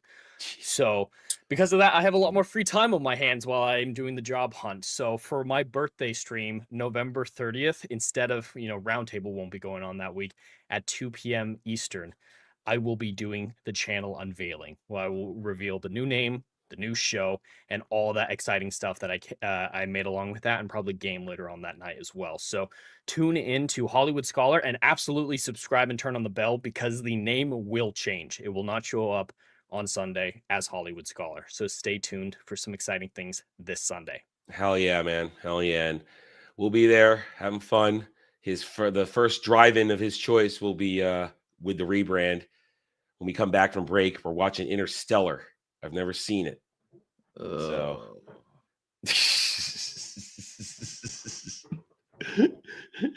Dre, how's your week? Jed, and his boy Nolan. Good Lord. Y'all match made in heaven, ain't y'all? Exactly. Have mercy. I've never seen it, so it's going to be an interesting discussion. Oh, it's going to be interesting. You're going to hate a speech by Anne Hathaway. That you will rage about. How can I hate Anne Hathaway? She's a vampire. She's hot. She's going to say some stupid shit, and she has short hair. So okay. I don't like the short hair. Mm-hmm. It's not great. Ladies, don't get the pixie cut. It's not hot. Well, at least they explain it's to keep the hair in the helmet. It's still not hot. It's still not hot, but it's at least practical. Hair is beautiful. Varying lengths. Just go. If you're gonna cut it short, keep it at the shoulder. Keep it at the shoulder, at least. Keep it at the shoulder. Dre, you're keeping it at the shoulder. Oh, always. So I keep this stuff wrapped up here. Yeah. First of all, Jed, my heart goes out to you and your family. I have no doubt you'll bounce back, and I'm sure you'll be bounced back better than ever. Everybody's job is being outsourced to either across the seas or AI. So do not redeem. You're not alone. You're not alone there, bro. Do not redeem. Yeah, you're not alone. And I'll reiterate, everybody subscribe to Hollywood Scholar, hit the bell, because I'm definitely interested in seeing. I know what he's doing. I know what he's doing. I know what he's doing too, but I'm trying. But everybody check out and see what he's doing, because it's a really, really fun and cool thing that he's put together. He's put a lot of work, and and a lot of hands make the pot good. So definitely check that out. For me this week, we'll see what pops off. But everyone can definitely follow me on X Twitter at the Brute00 and on Brute Playing Comps YouTube channel and the Brute Plays YouTube channel as well. And of course, check out my site bpcomics.io for all my comic book work, all my voice work, and all that great stuff. Yes. That's it. Well, I'm gonna stop talking for a few hours so that I can go on Wormhole Watch, where we are in the season 2 finale of Deep Space Nine. The Gem Hadar arrive. Hell yes. It's good stuff. I'm excited for that episode tonight. Really excited to see Fractured and Hitman's reaction to that episode. So I'm going to rest my voice for the next 4 hours so that I can participate properly. And then tomorrow, we've got Daily Dive every Monday through Wednesday this week. We're going to not have a show on Thursday, Thanksgiving. Probably have a show on Friday. Nothing wrong with that. And there's Black Friday's not a holiday, even if it was a thing. And it's not, because it's already Black Friday week. So we will be only Monday through Wednesday and Friday this week. There will be no stream here next weekend. Everybody's got the weekend off, as Jed has already alluded to. I may game some stuff. I don't know. We don't have any really games set up for gaming streams at the moment. Those of us are playing other stuff. We are playing. Oh wait, hang on a minute. There might be an attempted Among Us next Saturday. There might. If people look at the goddamn X chat, because it's fucked. So we might set that up. There might be that. But other than that, just tune in for regular stuff. We're trying to make sure we provide you guys with constant entertaining concepts where we're doing what we're trying to do lately, guys. We're trying to make more evergreen material for you guys, not just in the moment things, more evergreen material. You can come back and watch it, have a good time. I just told Jed a new idea I have for a stream, but it can't happen until I get to Florida. It can't happen. So you got to hit that subscribe button. Got to hit the like button. Got to watch the videos. Got to leave comments. Got to share the news. Share the good word that we're doing good stuff over here, having a good time. And everybody, have a happy Thanksgiving, everybody. We're probably not going to see you guys until afterwards. Be safe out there if you're traveling. Make sure not to get in too many bad fights at the Thanksgiving Day table. Enjoy your football. Enjoy your gaming. And we will see you guys in 2 weeks, where I'm sure a lot of shit will have happened. A lot of stuff will happen. Either way, guys, I'm going to end the show because my voice is dying a slow and rocky death here. So bye, everybody. Take it easy. Have a good rest of your day.